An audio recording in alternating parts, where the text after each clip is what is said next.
Hello everyone and welcome to This Nintendo Life episode 220. My name is NBZ and it's been a while, but someone's decided to show up on time for a show.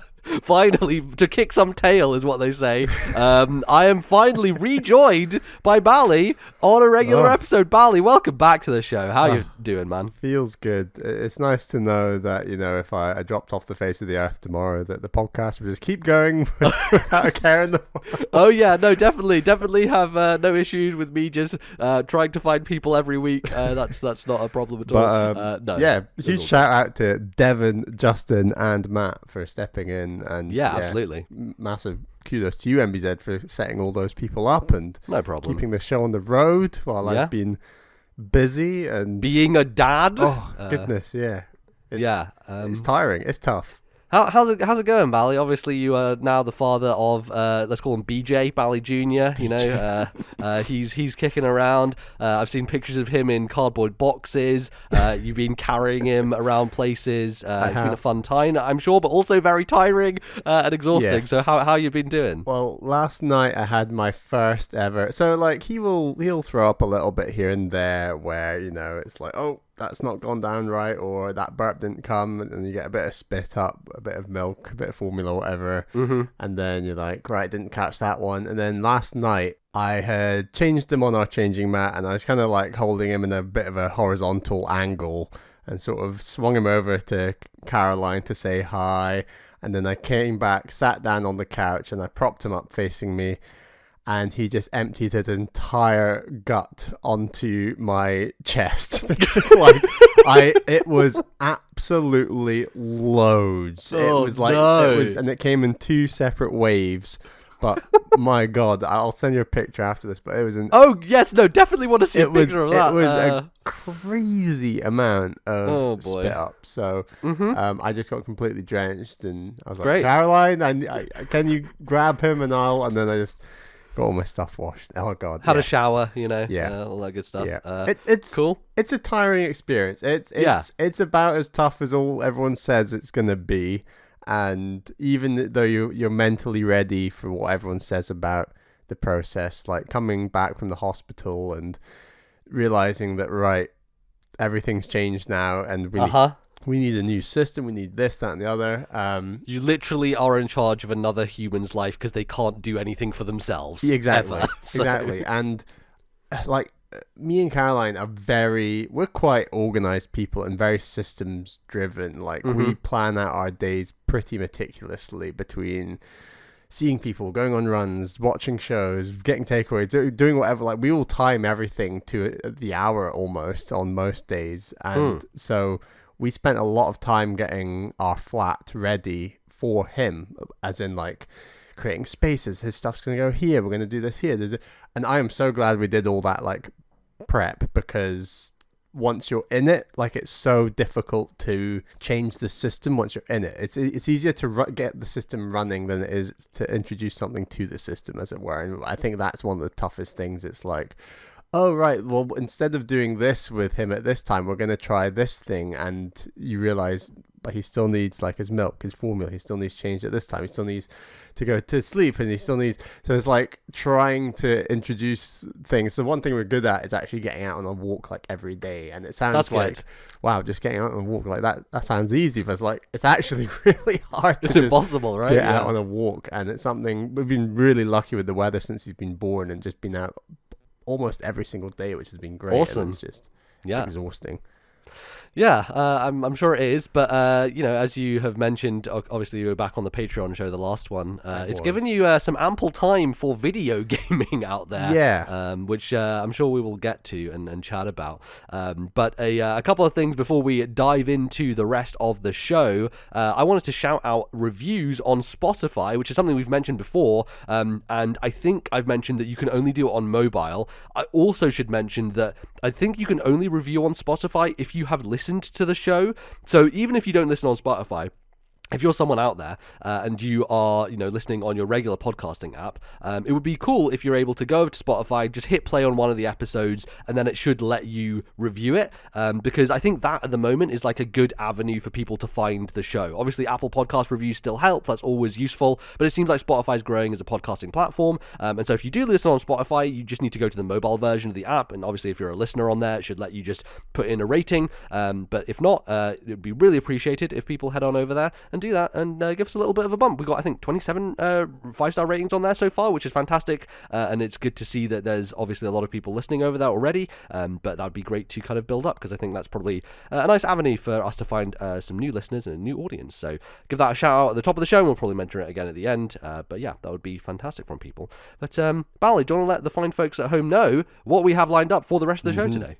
For the first segment, we're going to talk about the games that we have been playing. The second segment, we've got some emails. And for the third segment, we've got a little bit of a news roundup. There's a few things floating around we wanted to check Nintendo with the classic undelay of a video game, which is going to be interesting to chat through. But yeah, we'll get to all that. However, Bally, what I want to hear, first of all, is gaming with a baby. Right. How has that process been? Because I'm sure, obviously, you've been playing a lot of video games. You're talking about how much Horizon you were playing, but also some fun little N64 games popped out. And I think probably the first game that you tried playing with your wee lad on your chest was one of those, right? Right.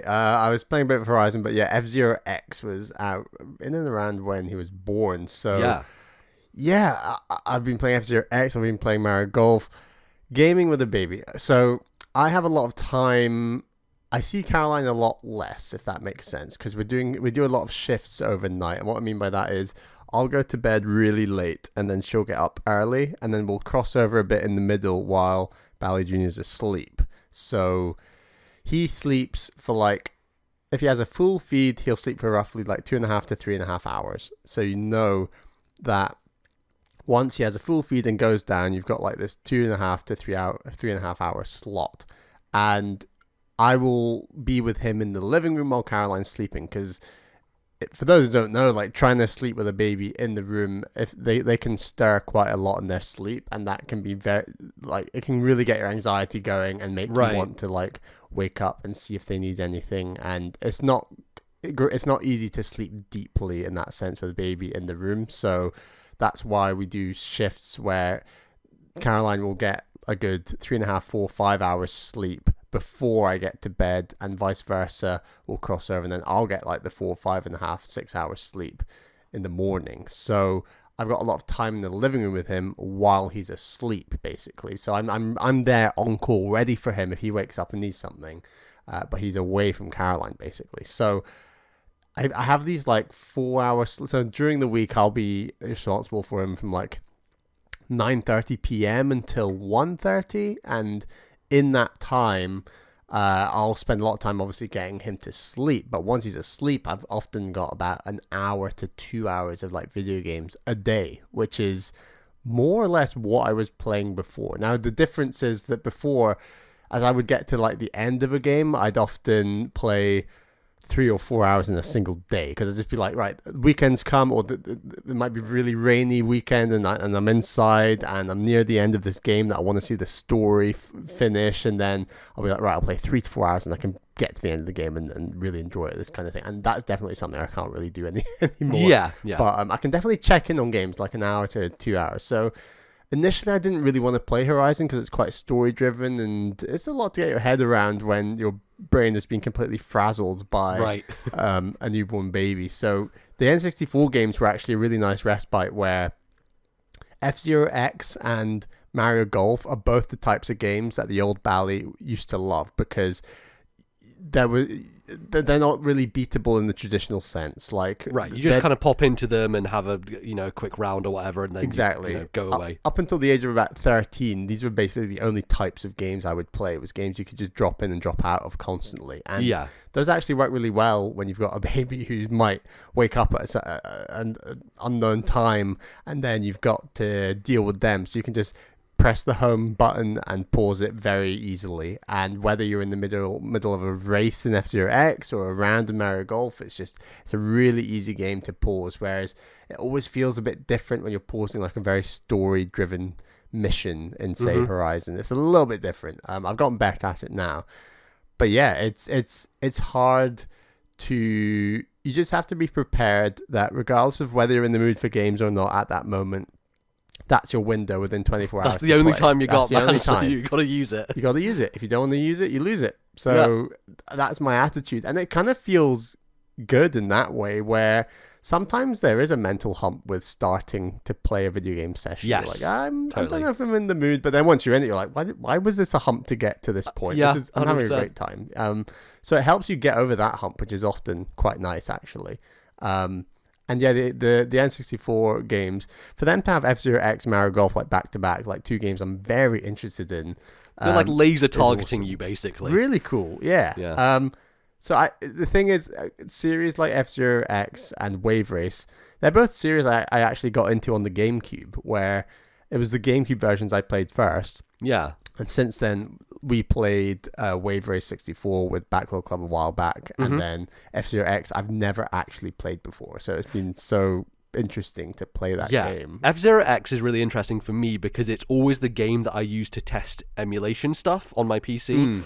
So whenever like I'm getting a new emulator download or whatever in the past, it's always the one you test on N64 because it's the one N64 game that ran at 60 frames a second, right? Like it's surprisingly smooth, given what you expect from, like Ocarina of Time or Mario 64, stuff that we've played, quite a bit of over the years. There's a certain expectation that N64 games have horrible frame rates because it was the first era of 3D, and therefore they had a very hard time keeping things up with all the polygons and everything.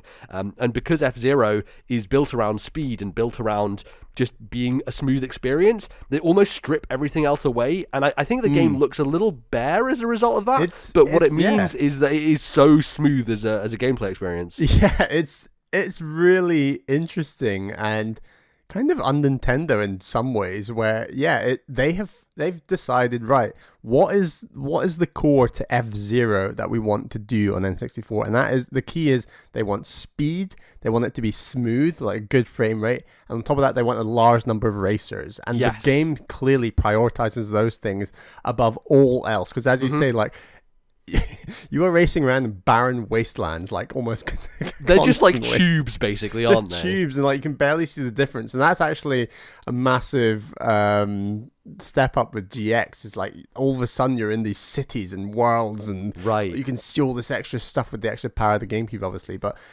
ultimately the game is so fast that all that stuff is kind of window dressing to some degree anyway. So the fact that F-Zero X just focuses on the racing, I think is so cool. And it's actually also really interesting how sprite-based this game is. Like, so on all the celebration, like, podiums and things, there's no polygonal characters. They're all just, like, sprites. They're just cutouts. They're just cutouts. And I also believe the cars turn into sprites once they get a certain distance away from you. Like, it's like or they at least turn into very basic polygons. They might not necessarily be sprites. But there's real tricks of the trade going on when it comes to like giving you a fast experience to make this game feel smooth and good. And I think this was the first game that had this crazy number of racers. What is it? That the SNES version? Like 32 maybe, or was it 16 on the Super Nintendo? I can't remember the number. Right, and either way, it feels like a lot more racers because they're all like,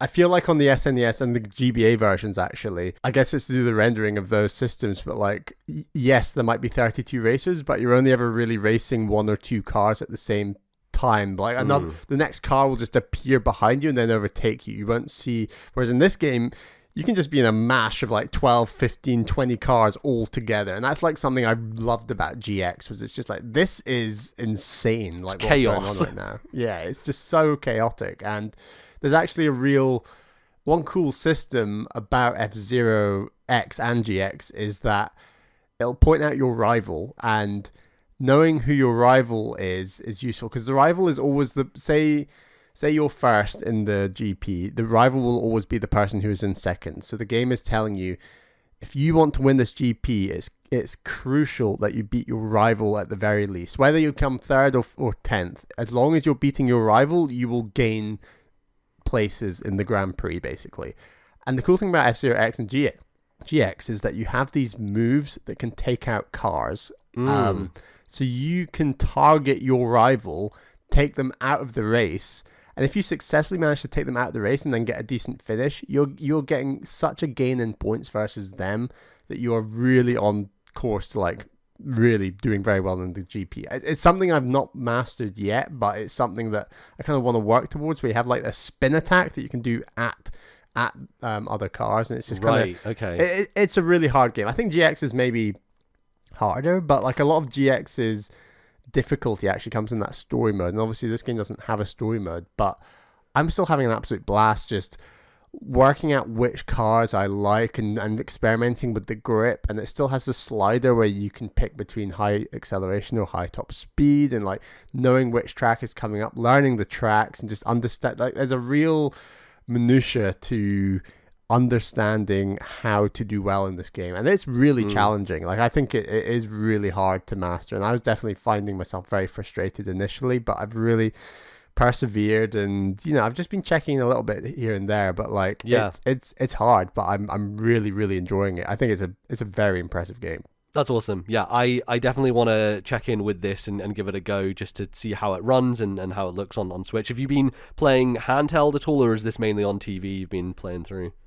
Basically all TV while I'm in the living room. That makes sense, yeah. And yeah, it's just, I don't know, it's just easier, and I just have a weird subconscious thing as well where I'm like, I don't want to wear out my Joy-Cons. I just want to... No, that's true. It's a really silly thing where it's like, I've been tempted to buy, what's the thing that MinMax promote constantly? Yeah.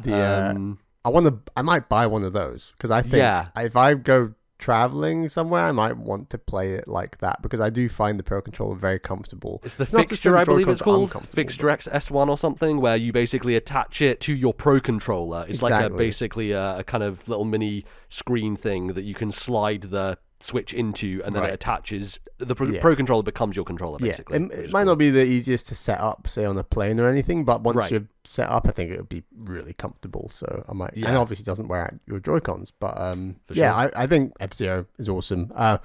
Mario Golf, it is so refreshing to play a good Mario Golf game. Like, it is so... After last year and your disappointment with Super Rush. It's so nice. It's so nice. This is just a very simulator-focused golf game with Mario characters, and that's kind of what I want, where, like, the games of golf and tennis are fun enough on their own merit, in my opinion, that if you just skin those with Mario characters, that's a fun game in and of itself. That's kind of like my attitude to the Mario sports games. And sure, you can add bananas, and you can add running, and you can add all these things, but ultimately, I think not only does it strip all that down to the bare mechanics, but I also think the bare mechanics are just more fun with this game. It's a lot harder. Like, I think the meters demand a lot more of you. And you mean in terms of like precision and stuff like that? And I think the courses are designed in actually a really clever way where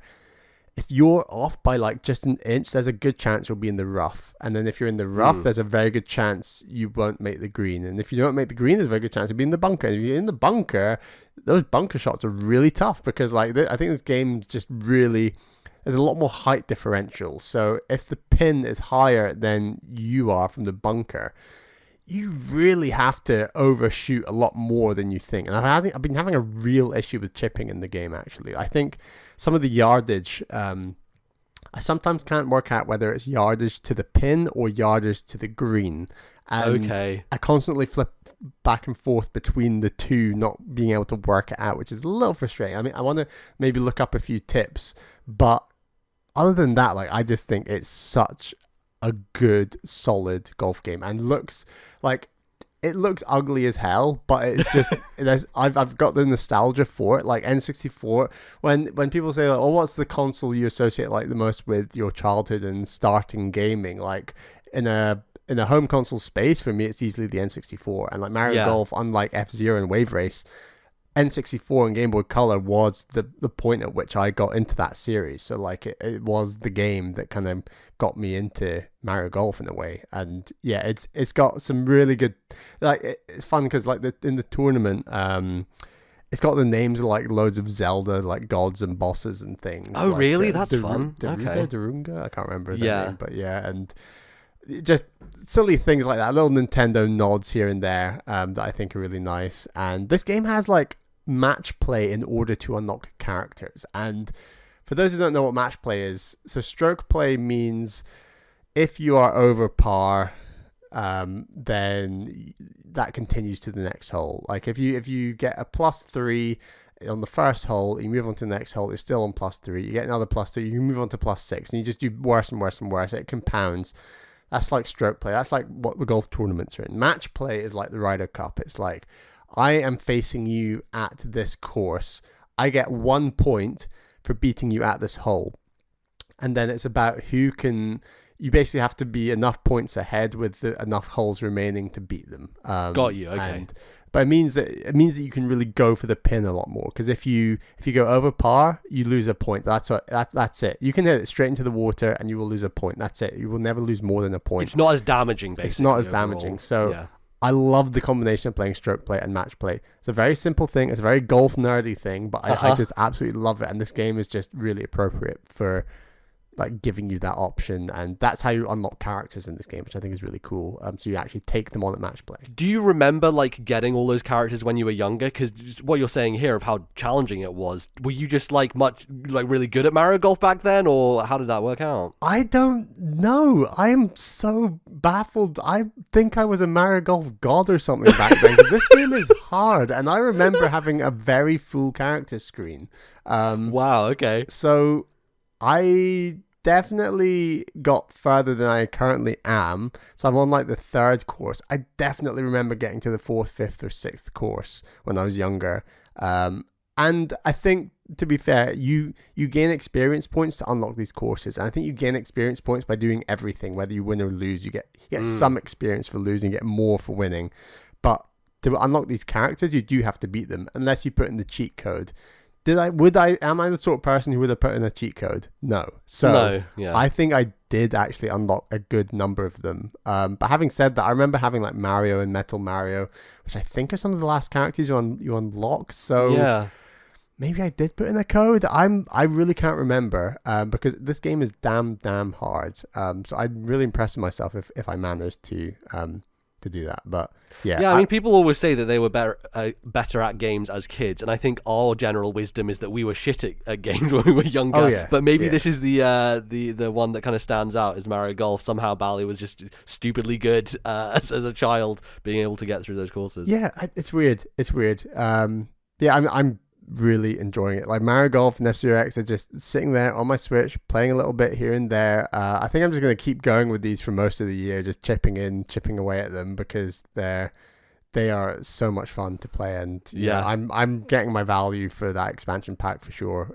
Just with these 2 games alone, it's awesome. I'm really impressed. I think both Mario Golf and F-Zero X hold up and are definitely worth checking out if you've never played either of those games in the series. For sure, yeah, and came at a cool time, like a time when you thinking about what games is Bally Jr. going to play in the future, and Bally just subtly massaging that by playing F-Zero and Mario Golf. Exactly, yeah. He's keen on that. Yeah, exactly. You just have to do it in a subtle way. Just don't push him towards it, but just keep playing F-Zero when he grows up, and who knows, maybe he'll become a champion at F-Zero if Nintendo ever make another one.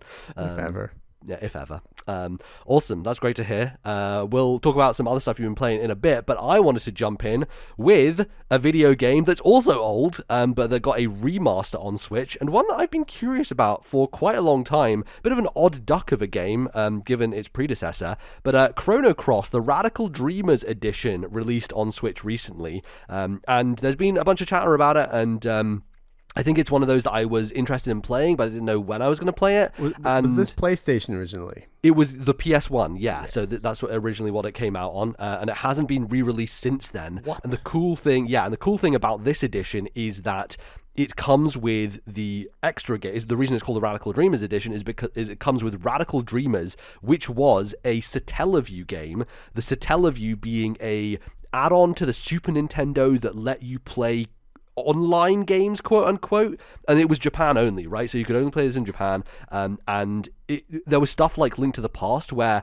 they broadcast like certain game sessions of Link to the Past that were like very specific and not in the actual game, and it was a totally weird thing. And I hope someday they release more Satellaview stuff, because it's fascinating, this idea of like the mid-90s in Japan doing like internet gaming in this wild thing. But that's what Radical Dreamers was, and now they have translated it into English, and it's a part of this package. So it's the bonus game that you get alongside Chrono Cross, which is very, very cool. I think the nice thing about this as a re-release is that it was relatively cheap as well. It was only like 15 quid, and MinMax are doing their deepest dive on it, which is their whole feature where they basically break down a game into multiple parts and then like do a really long discussion on it. I think they've done 2 parts up to this point, which I'm basically at that point at the moment, which is about halfway through the game, and I think each episode has been 3 hours so far. So it's a very much kind of digging in to all the details and chatting about it. And I have to say that Chrono Cross going in, I was like, okay, I know that this game has its detractors just because it wasn't, like, it's a sequel to Chrono Trigger in the same way that, I don't know, it doesn't feel like a direct sequel, right? Like Xenoblade X to Xenoblade 1. That's a great example, yes. A really good example of, like, it is a similar thing, but it's different enough where you can't really recognize it as the same thing, and it's going in a different direction with similar ideas, but like is kind of standing apart on its own, and has like references to the previous game and all those sorts of things. But because Chrono Trigger is so beloved by most people, unless you're Bally, in which case, he thought it was okay. Chrono Trigger, I think, just overshadows Chrono Cross in a lot of ways, just because of how like industry defining it still is, and a lot of people refer to it as. And I'm here to say that, man, more people should be talking about Chrono Cross, because this game fucking rules. It's so good, and I think it has so many smart decisions about like modernizing JRPGs in ways that I wish today RPGs would learn from, and they still haven't. We talk about sometimes like some of the things that what Chrono Trigger did. Even one of my favorite things about Earthbound is the whole idea of, if you're powerful enough, you just walk into an enemy and they just die. You just don't fight that battle. Like, what a great idea. Like, barely any modern RPGs take these kind of things that were invented back then. They still kind of cling to a lot of tradition, with whether that be systems of like, oh, you always have to heal after battles, and like manage your mana systems and all those sort of things. There's one of the things that really annoys me in RPGs is there's often an option to run away from battles, right? And you can click that, and then it'll just be a percentage chance of like, oh, you tried to run but you couldn't, right? Like in Final Fantasy VI, you press the button and they just start running off the screen, and you have to wait to see, and you still keep getting hit by the enemies, and maybe you'll do it, maybe you won't, who knows? But there's no like guarantee, there's no safety in it. In Chrono Cross, you press run on any battle, it just does it. And I'm like, why doesn't every RPG do this? Like, it's such a simple change to make things just easy for people if they are in a bit of a sticky situation and they just need to get away. It just alleviates that pressure and that annoyance of it, of like, oh, I could press run, but like, oh, it's probably going to fail, so I might as well just fight this battle and then, diminish my resource and all that sort of stuff. And then Chrono Cross takes it one step further. You can run from bosses as well. So, like, if you're in the middle of a boss fight and you realize, oh, my setup's fucked up for this, you don't have to turn off the console and go back. You can literally just run away from the boss, go back and heal yourself, whatever, and change your setup to make it work better. It's just like, man, this is such a simple idea, and yet this game is really kind of going whole hog on it and making those decisions.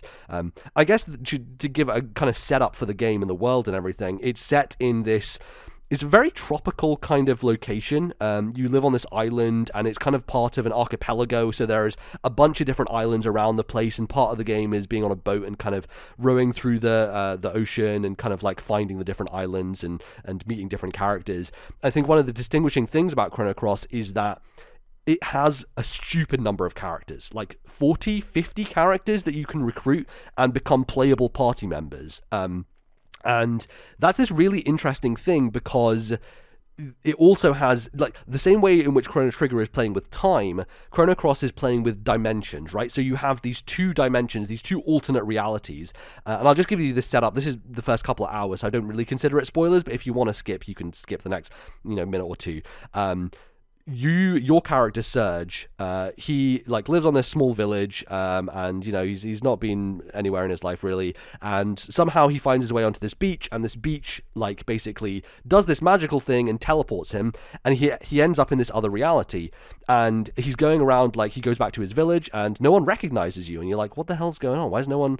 What's going? At this point, I don't think you realize that something has changed, and then you start talking to these people. You go into your own house, and your mom's not there anymore. It's some other dude who's living in your house, and you're like, what the hell's going on? And people start talking about like this boy who drowned years ago, and you come to the realization that in this reality, when you were 7 years old, you died and you drowned, and so you don't exist in this world anymore, basically. And so you basically have kind of been transported to this alternate reality, and a lot of the game is kind of going back and forth between those in order to see different versions of characters. One of the first puzzles you get actually is there's a guy in your own reality, and this is a bit weird. I don't know why the character would do this, but everyone's very existential in this game. But this character is like, I have this shark tooth necklace. Anyway, I'll give this to you. If you ever, I don't know, see some other version of me or something, just you can give this to them, and something will happen, I guess. And you're like, okay, and this is the very start of the game, so you're not really aware of it at this point. And then you go to the other reality, and you're like, oh, now I just give it to this alternate version of this guy, and then that triggers this thing to happen, which basically gives you a party member. So it's this cool kind of idea of going back between these two realities. And you can even do it with like, so there's this love interest at the beginning, Lena, and she, in the other reality, you can recruit her basically, and so she comes along in your party, and then you go back home and you have her in your party talking to the other one, and she's like, oh, that's weird, you kind of look like me, but they have like this kind of dialogue exchange. There's a lot of like unique dialogue that pops up depending on like who you have in your party and where you're going, and just kind of like taking these characters to their alternate versions of themselves to have these interesting exchanges, which I think is a cool thing. And I guess one of the other revolutionary things it does is it has branching paths and choices that are not super obvious. Like they don't do the Walking Dead thing where it's like, do a slow-mo. Are you going to save Carly, or are you going to save whatever the fuck his name was, Glenn, I can't remember, in Walking Dead season 1. It's very obvious. It's like this choice will impact what will happen. There are choices in this game that can just completely lock you out of different characters, just put you on a totally different path that you didn't realize, and it won't be signaled in that way. It will just be like a dialogue choice that pops up, and it will seem very insignificant. And usually, I think a lot of what happens in these games is, it's stuff like in Pokemon Legends Arceus or in Genshin Impact. There are dialogue options, but they're completely fucking meaningless. They're just like, they ask you something and you say something, and it's not going to change anything. It's just like a little bit of flavor. And so I think a lot of people go into games nowadays with that attitude of like, oh, I can say no to this thing, but the game's just going to push me in that direction to say yes. And Chrono Cross doesn't. Chrono Cross, if you say no, so at the very beginning, you meet this character called Kid, and she's kind of like a core part of the story. She's like one of the main characters and is very much tied up with Serge. And you meet her at the beginning, you fight these guys, and she's like, hey, what if I come with you? And you would expect the game to be like, okay, you just have to take her with you.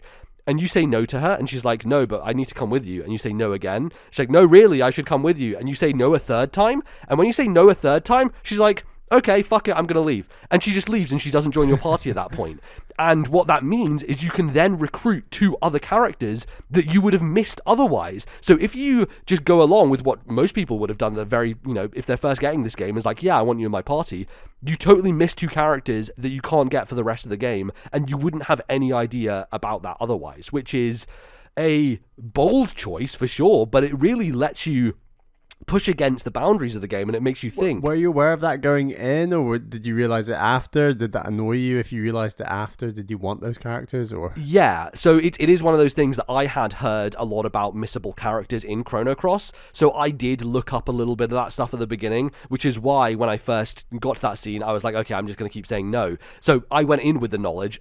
Honestly, if I hadn't gone in with the knowledge, I don't think I would have, and so I would have missed out on those characters, which is a little bit of a bummer, but the game does this thing where you can't get everyone on a first playthrough. Basically, you have to go through New Game Plus to get the other characters. And I just kind of made peace with the idea that I'm not gonna get everyone, and it's gonna end up me not having a full party. But that's fine, because like you can only have 3 characters in your party at once, and I have been rotating people out because there are a bunch of weirdos. Oh my god, there are so apparently there's like a ton of characters in this game, right? Yeah, it's like 40, 50, something like that. Yeah.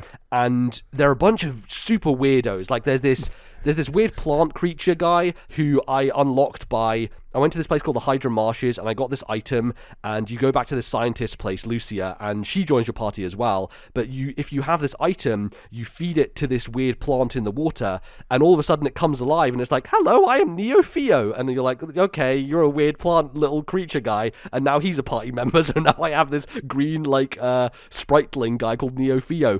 They're a random fairy that you can recruit that I wasn't able to because of a certain sequence of events that I did in the wrong order, and so when I went down to this place where there should be a cage with a fairy in it, the cage was empty because the monster had already eaten them. And so I'm locked out of that character because I did something in a slightly different order, which is really fascinating. And I'm kind of like wondering, like, should I look up too much or should I look up not enough? It's like, it's almost this back and forth of, I would like to get all these characters because they're weirdos and it's fun to have them and change them up in my party. But there's also that fun of, oh, this was my path through the game and I didn't end up getting that character. And already, like, listening to MinMax talk through it, there's some characters they bring up and I'm like, oh, I don't have that person. Can I go back and get them? And so, like... is the game still perfectly beatable and easy enough no matter which characters you get? Or totally, are there some real duds? Yes. Or... Yeah, it really is. And maybe I should get into, like, kind of how the battle system works and all that, because I think it's a really smart idea and, like, totally different from anything I've seen in another RPG before.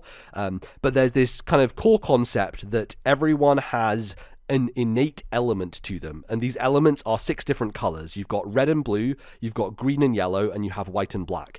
And every character will be one of these colors, and they are strong against their opposite color and weak to their opposite color as well. So Surge, who is a white innate character, he is strong against black characters. So if he does a laser beam that's a white move, it will be super effective basically on a character who is black innate. And same with green and yellow, and same with red and blue. White and black and red and blue make sense. Green and yellow just feels like, we don't know. I guess those are opposites now, which is a bit strange. But green is just dark yellow. Yeah, exactly. So I don't know why they made that decision. But, it's hard to have, like, opposing pairs with all colors. It's just one of, I think, like, red and blue is an obvious one because, like, water, fire, makes sense. But, it's difficult in that way. But they make it work, and every character, because they have these different element colors, sometimes you're like, okay, well, I want to have a blue person because I'm going into this fire dungeon, and in the fire dungeon, there's lots of red enemies, and so they're going to be weak to blue stuff. So Lena, who's a blue element person, I had her in my party for that part of the game, and it really helps because she has a lot of blue spells, and a lot of her kind of techs, her kind of innate abilities are that focus, and so it does a lot more damage. And because you are, like...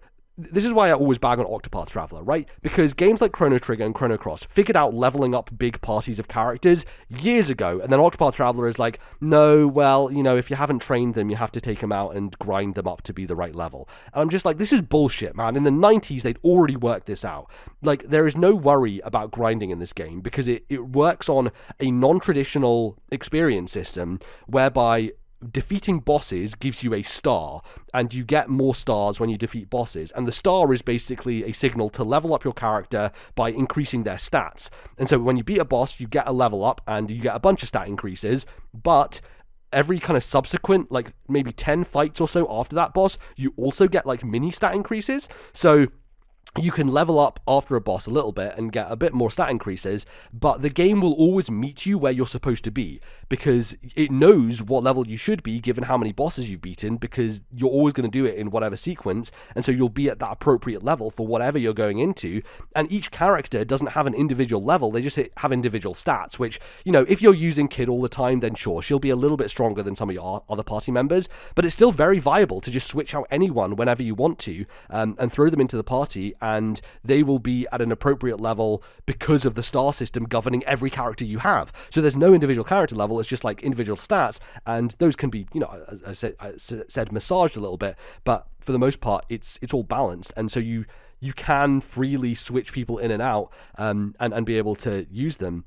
And this kind of comes into the battle system as well, which is built around these elements that you collect. So as I've mentioned, all these different colors you have, and some of them are healing ones in terms of the elements you collect. Some of them are damaging. Some of them do stat debuffs and stat nerfs and things like that.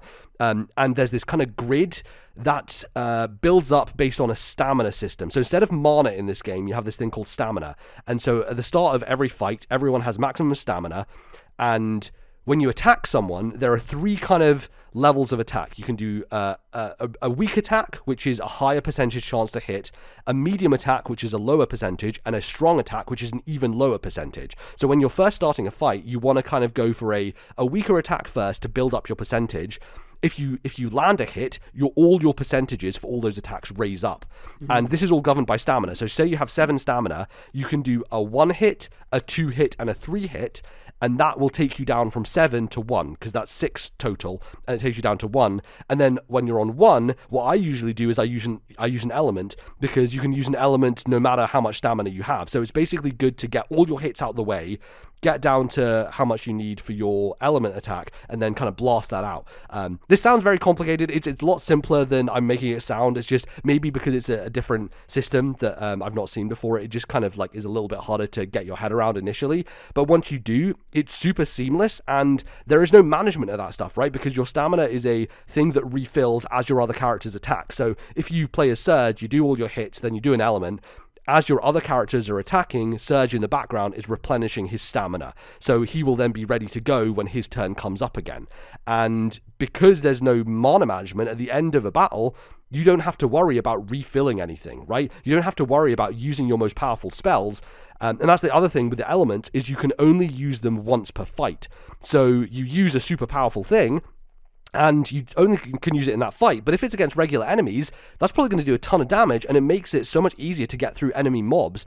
And I think one of the things that RPGs misstep with is, like, there's always this tension of, okay, I have this really powerful spell, but I don't want to use it on a regular enemy mob because I want to save it for the boss, because when I get to the boss, I need to, like, use all my mana up properly, right? And then you might have, like, mana potions to boost that based on. So does this game not have mana potions? I know it's called stamina, but this game doesn't have any potions to boost it because it just replenishes after battle. Right. It's all natural and replenishes, and as a result of that, there's none of that sort of management, and because all of your elements replenish each battle as well, you can feel no guilt in just being like, I'm just going to spam the most powerful shit straight out the gate, and it makes getting through regular encounters so much faster, so much easier. And I should mention, obviously, the speed up of the remaster is really helpful, because you can move really quickly through areas, and you can get through battles a lot faster. And I think, like, that kind of plays into a little bit of the problems with some of the frame rate stuff in this game, which is not great, but because it's a turn-based RPG, I'm not as affected by it, and using the speed up also helps. It's just like, sometimes it's a little laggy of, like, you press a button and it doesn't press it because the frame rate is low and it hasn't read your input properly, and that sucks. Like, they really should have done a better job with optimizing this game, but as an RPG, I don't think it's as detrimental as some other genres can be when it comes to this sort of stuff. And it is unforgivable, right? This is a PS1 game. For fuck's sake, this should run perfectly on the Switch. It shouldn't have any issues. But, you know, that's kind of a thing to be aware of. But yeah, that basically means when you're in battles, you can just go all out. And then the other thing is, at the end of a battle, the game will be like, oh, do you want to heal using some of the elements that you hadn't used in the fight? And you just say yes, and it just basically will heal the weakest party member and get you almost back to full health a lot of the time at the end of a fight. It also has an option to heal with items as well, or like consumable elements. So if you have a stockpile of a bunch of like tablets or something that will heal you outside of battle, you can just click that at the end of a fight, and it will use those as well to get you back to maximum HP. So it feels like everything is so streamlined to make this a smooth experience, from being able to run from any encounter, not having any mana management because of the stamina, being able to heal after everything, and also no need to grind because of the way they have implemented this star system.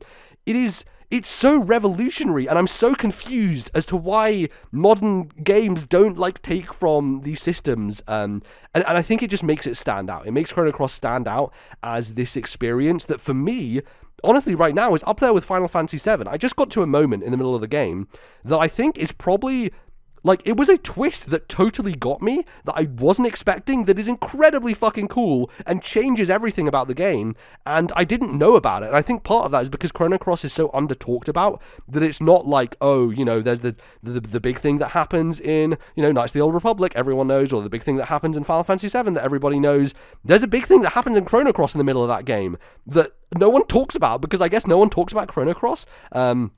And it's awesome. Like, I am so into the world they've built, and the characters are all goofy and weird, and the combat system is fantastic and seamless, and all this choice you have between party members and exploration and all the weird kind of hidden stuff in the game. There's a party member called Skelly, who is this, you find him as this skeleton head just like bopping out. He's a skeleton head in clown makeup, and it's like, okay, this is a weirdo. And the idea is you go around the world and you find the different parts of his body, and eventually, when you find all of them, you put him back together, and he just becomes a party member at that point in time. Like, you find his disparate pieces, and then he just becomes a party member, and you go home, because his grandmother has been talking about him and, you know, being out in the world and stuff, and you need to go find him. And you come back, and she's like, oh, Skelly, you look like you're not eating enough these days. And it's like, he's a fucking skeleton, so of course, like, it's like this grandma can't properly see him, which is hilarious. It's just so well done. A lot of funny characters and funny moments, but also, like, this interesting story and world, and a lot of kind of characters getting very existential, and I think that fits in with the theme of the game and the kind of like alternate realities of like what would happen if you know your paths were different. And there's a section like very beginning of the game where everyone starts off that you are in this, it basically starts in media res, so you start like in the middle of this dungeon at the very start of the game, and the game will randomize a third character for you, and so everyone's playthrough always starts differently with a different third character who isn't really, you know, an important thing because it's just the beginning of the game, but it's this interesting idea that builds into that kind of notion that the game is going for of these split realities and what could happen every time. And you know, it helps with like the new game plus idea of every reality is different, everything will be slightly different every time you go through. So yeah, I'm smitten with Chrono Cross. I really did not expect to love it this much. I think it's honestly up there with Final Fantasy VII as one of the best PlayStation 1 RPGs. So couldn't recommend it highly enough. You know, it's a great price on Switch, really worth checking out at some point. And, you know, it has a little bit of a learning curve, as I mentioned. You know, maybe you didn't understand anything I said about the battle system, but it does really... Is it Bally friendly enough? I think it is, you know. I think you can massage yourself into it, and you know, you're not as big of a fan of JRPGs as I am, so I don't know if you will really fall into it in the same way that I have. But you know, some of that quality of life stuff, I know that's the sort of thing that annoys you in RPGs as well. Yeah, so totally. It's a really big important game, and I think that it's great to have it being more recognized, you know, in a modern era, because I think, you know, a lot of people kind of passed it by. So. Yeah, I'm about halfway through the game, you know, continuing to play along with kind of Min-Max and their discussion, and continue to enjoy doing that. So I will, yeah, probably check in with it next time, and hopefully have finished it by then as well. But Bally, you also played a game that we've talked about, as we were mentioning before the show, on every episode for the last like 3 episodes. Kirby and the Forgotten Land came out, and you did get a chance to play through the whole thing.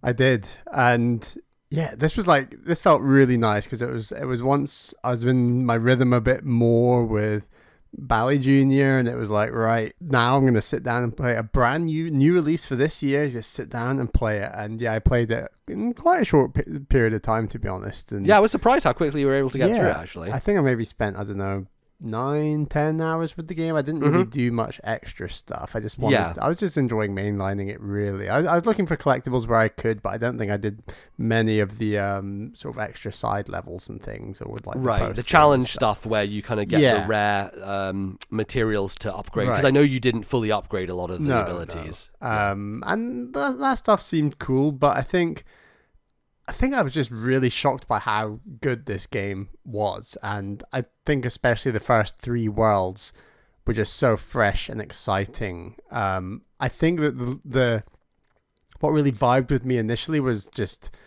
the world, and how it references, in my mind, it references how many parts of Japan are actually like abandoned and forgotten, where Japan has had multiple sort of economic crashes, and after these economic crashes, people move from more rural towns to the city, and this is still a problem that's happening in Japan right now, is that like these towns and things get abandoned, and then people move in, and there's actually like a whole like remote island called like Hashima Island, which has like a whole, I think it was like there was like a mine on it, and all the workers lived in housing in flats on the island, and then the entire island back in the early 90s, late 80s just became completely abandoned. And it really reminded me of like the geography and architecture of what Kirby and the Forgotten Land is going for. And I love that. I think it's such a unique thing about Japan where there are just so many abandoned buildings, and that's just part of kind of what's happened with that society and things. And I think that really vibed with me in the first 3 worlds.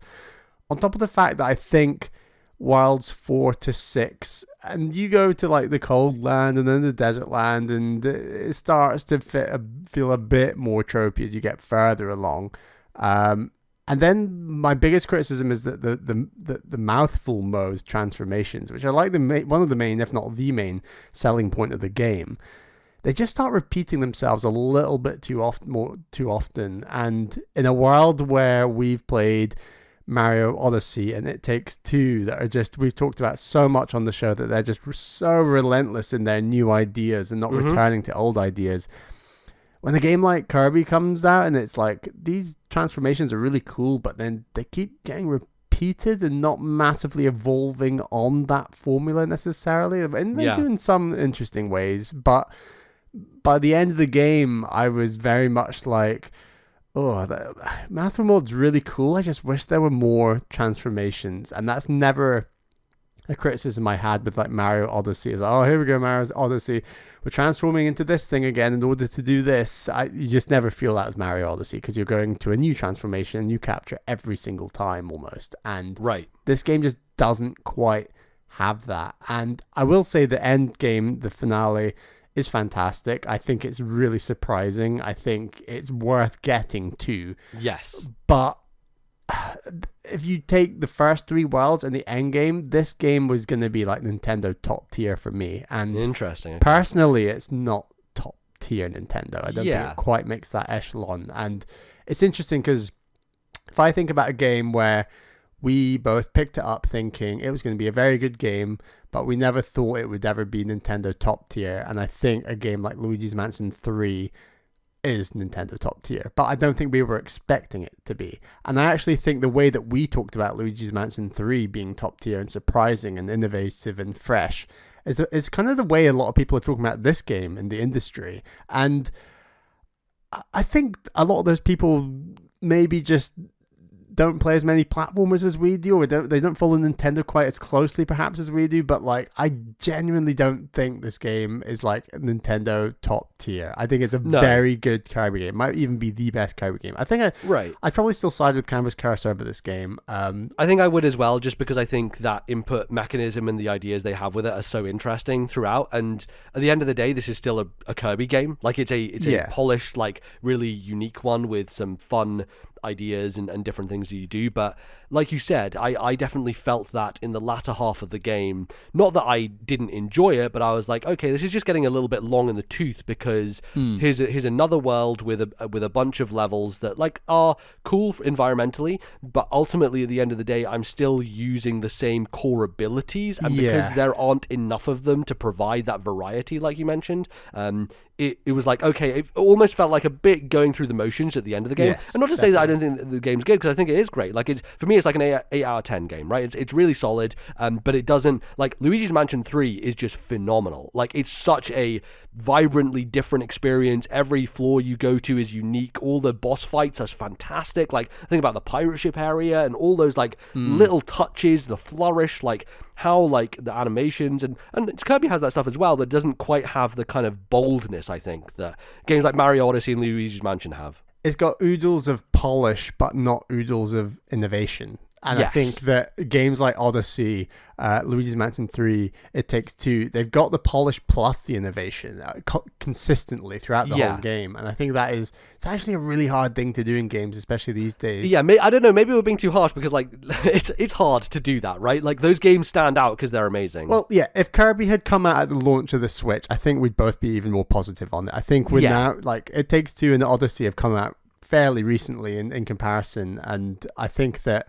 it's the bar is getting harder, and you can't just put out a 3D platformer in 2022 and expect to, be amazing. And this game, I think everyone thought it was going to be a 7 out of 10, and it is definitely not a 7 out of 10. It's much better than that, and that is awesome. And it's really good to see Hal do a 3D Kirby. And I'm being overly negative. I think I'm just trying to take some of the there's just a little bit too much hype in the industry for this game, in my opinion. But also, everyone loves Kirby because he's pink and hilarious and very Japanese. Adorable. I love him.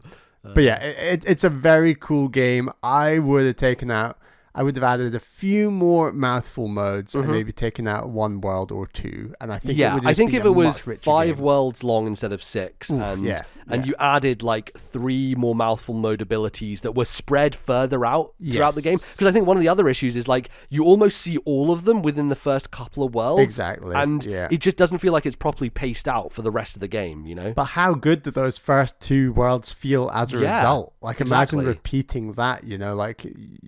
Yeah, it's great being in the car. It's fantastic. But now we're in World 6 and we're still the car. And you're like, come on, I need something out. Likewise, I don't want to go into too many captures and captures are mouthful modes, but I'll just say one more, the flying one. Like when that first happens and I had missed it in trailers or anything, I was like, wow, this is incredible. And then you do it 3 times and you're like, okay, right. Yeah. It loses the magic. That's the thing, right? If you do it multiple times. For a game that is clearly going for magic, it wants that experience to be magical, but doesn't realize that repeating that experience takes all the magic out of it, which is exactly what Odyssey and It Takes Two realize. The second you repeat something, the magic's gone. You get that magic once. Totally. And I think from a game development perspective, it's really hard to stick with one idea for one thing and then ditch it and move on to something else. That takes incredible hours of manpower, you know, like to get there. But, you know, that's kind of like the threshold for top tier games in 2022. And it's not a top tier game. It's a fantastic game. It'll still probably do quite well on my top 10 games of the year. Probably. For sure. Depending on what else comes out or doesn't come out this year. But like, I had a real good time, and it's nice to see Kirby in the 3D space do it so well. I was very impressed. It's very good. For sure, yeah. It's a great little game, and glad that people are really enjoying it. So, yes. That, however, is going to do us for the first part of the show. Don't go anywhere, however, because we will be back after this at a little break to talk about your emails. See you in a bit.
Welcome back to the second segment of today's show. This feels very strange. I've not done it in a very long time.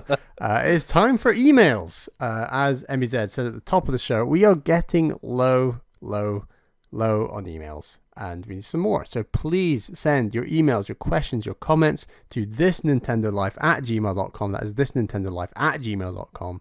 You can also leave a question in our emails channel over on our Discord server. Link to that in the description. Come and join the community. It's a great time. Yeah, for sure. Our first email is from Turtle on Discord. Says, long time viewer. I remember the 50th episode and still sometimes get tripped up when during the Patreon section Caroline is called fiance. And then I'm like, wait, it's wife now. I haven't watched every episode, taking 3 to 4 month breaks every other year or so. So I want to say thank you for being a consistent part of my life for so long. My question is, if the Switch was another Wii U where there were so many droughts in content, would you still be making the podcast? I remember mid to late Wii U on the podcast, you seemed very burnt out by the lack of content. I'm just wondering if you feel like you would have continued going if there was even more years like the Wii U ones. All right, okay, existential questions here about our Nintendo's effect on the show and how much that matters, if that even is a factor. It's interesting because I think like we started the show during an era where Nintendo was fucking up majorly, right? Like yes. and yet we still November 2013. Right. So that's like 3DS has been out for a couple of years. It was like Link Between Worlds, and what was the other game? 3D World. I think Luigi's Mansion 2 had come out that year as well at some point. But, you know, 3DS wasn't in a great state in 2013. The Wii U had come out the year before and was flopping massively. And I think the writing was kind of on the wall at that point of like, well, we're just going to have to kind of ride out this generation of not great performance from Nintendo and bad hardware. But I think we have always been Nintendo fans in the sense that, you know, even if they put out a console that is absolute garbage, I will buy it because I'm an idiot, right? Like, I'm just going to do that. And that's just because I know that the games they will make for it and the stuff they put on it will be stuff that I'm interested in, right?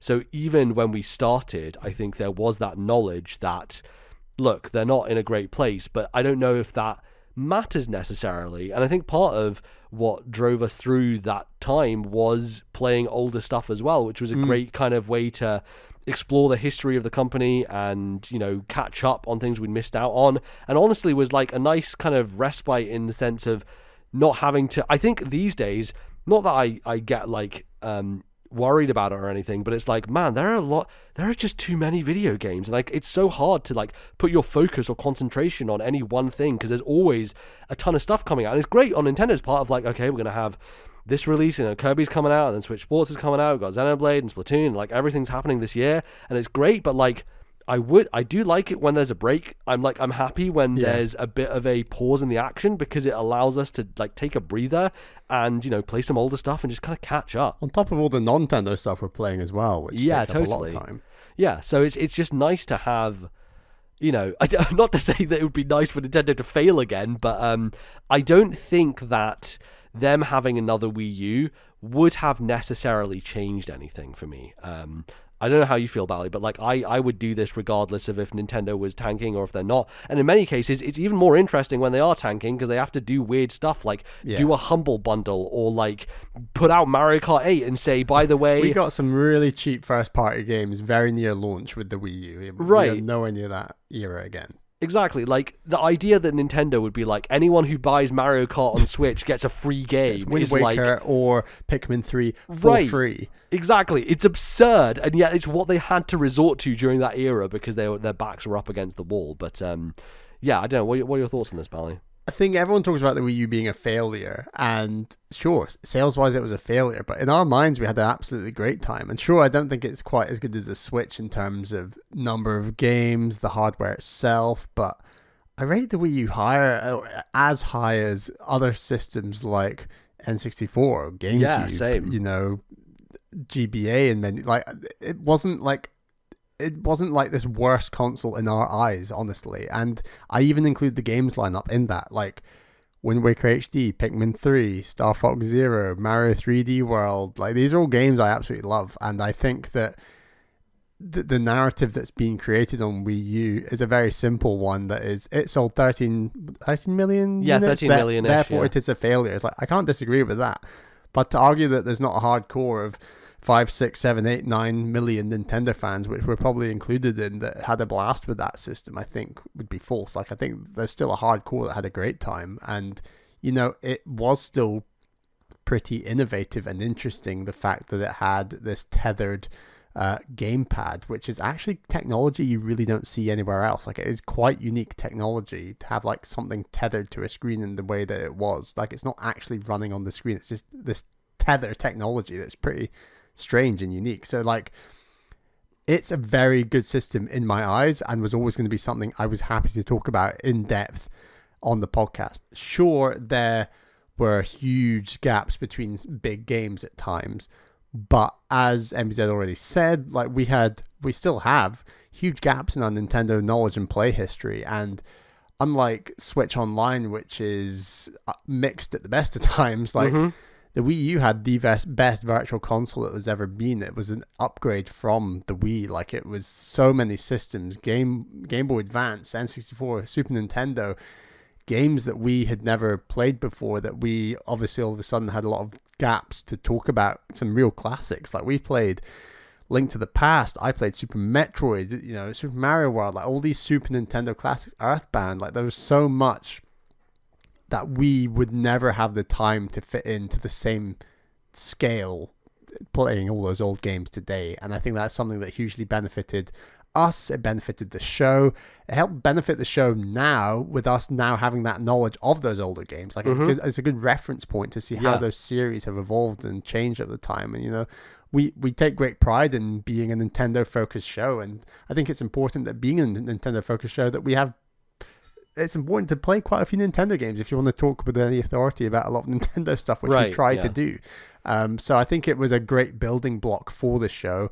If the Wii U happened again today, you know, in my mind, I think we continue as normal. I think there would be, even if there was a big gaps between big launches, I think there's still so many classic and modern Nintendo games that we've not played and want to catch up on that, trust me, like we will find Nintendo stuff to play that listeners will be interested in. That I'm sure there's always gonna be enough games, right? Exactly. Like you're never gonna run out of games to talk about. Yeah. You know, these days especially, it's just overwhelming in a way that is a little scary. And I don't know, it makes you kind of think about, like, I don't know, how's the industry gonna go? Like with subscription services and all these different things, how people's play habits gonna change? There's more people making games than ever, and there's more people playing games than ever. But it also means that there's more people having failures than ever, right? Like there are so many indie developers out there who make games that just no one plays. They just put out there and they fall and no one hears about them again and they're gone. And you hear about the success stories all the time of like Hollow Knight and Stardew Valley and all these like Celeste, all these great games. But for every single one of those, there are 1,000 failures. Yeah, they're becoming one in a million the more we're progressing, you know. And exactly. And like, we are playing so many games. Like we're playing so many games that we've made an extra Patreon show to talk about the games that we can't fit on this show. Overflow, to do with Nintendo, because we play so many games at the moment. And you know, I don't think that Nintendo's cadence of games necessarily directly affects that. Quite as strictly as we think. We love covering the newest, latest, hottest Nintendo games, but there are still big Nintendo releases that we're maybe not always covering. And and that's okay, because I think we're not professionals. This isn't our full-time job, and we got to pick and choose what we play and don't play, and we very much pick what we want to play and don't play what we don't want to play. And that's okay. Whereas, you know, if this was our professional jobs, we'd probably have to play the duff stuff as well, because that's kind of part and parcel of the role. But, you know, we can do what we want with this podcast and dodge the bad stuff when it does come along. Right, like, God, what's the game that just came? Ghostwire Tokyo, that's like all the press was playing, and it felt like this obligation on every podcast for people to talk about it, and I'm like... Because of the media hype, you know, it had such a big marketing budget, and it was like, we are a big outlet, therefore we must have a take on this game, and it's like, Yeah, and this game just seems like boring and kind of bad. So like it's just and I don't ever want to be beheld to stuff like that. So it's nice that we're able to kind of, you know, do what we like, but still cover a broad amount of stuff. I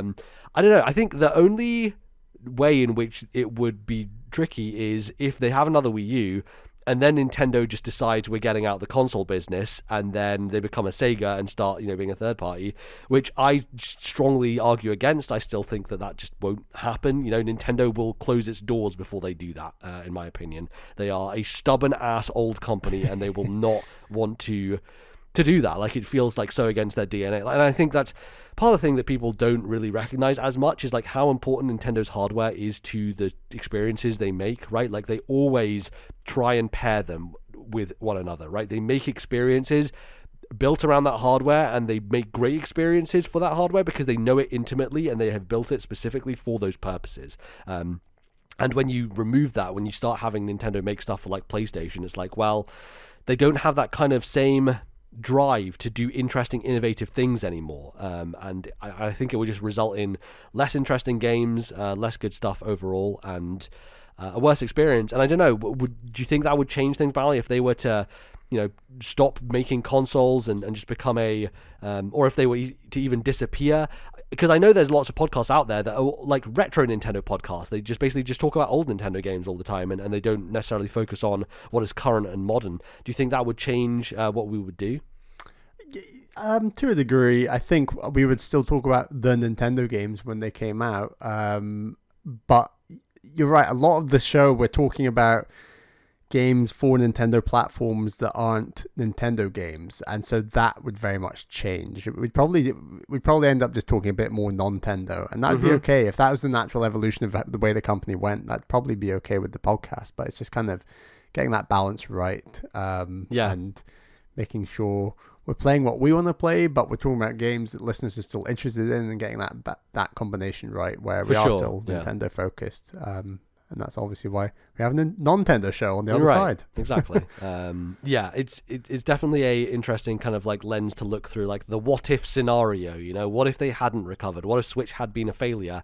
And I don't know. I think I'm just kind of a weirdo, and maybe we're both just kind of weirdos who are like. The Wii U was a great, like, for me, it was like laser focused on exactly what I wanted. You know, I loved this ability to have something that was portable, because I always grew up with portable games. To have a YouTube app you could take to the loo 100%. Exactly. Yes, exactly. Like, it was the perfect YouTube machine that has ever been invented. Like, the idea that you can play a YouTube video on a TV and then browse stuff on a browser on the handheld thing. Like, before I had a full big PC to do that and had multiple monitors that I have at this point in time, it was basically like having multiple monitors with a Wii U, which is a weird thing to say. I can now do that with my smart TV, and I can sync my phone, and you can play a YouTube video on the TV while scrolling for the next YouTube video on your phone. Yeah, a lot of smart TVs do that at this point in time, but the Wii U did it first, god damn it, and it was really good, and it, you know, you could set things up in that way, and it just worked perfectly. It was like a great internet browser, but it was also just the experiences you had. Like, you are never going to have something like Nintendo Land appear on any other system. It just doesn't work otherwise. And it's so innovative and interesting. Like, Affordable Space Adventures, I don't think it's an incredible game, but like, what a unique experience we had playing through that game together.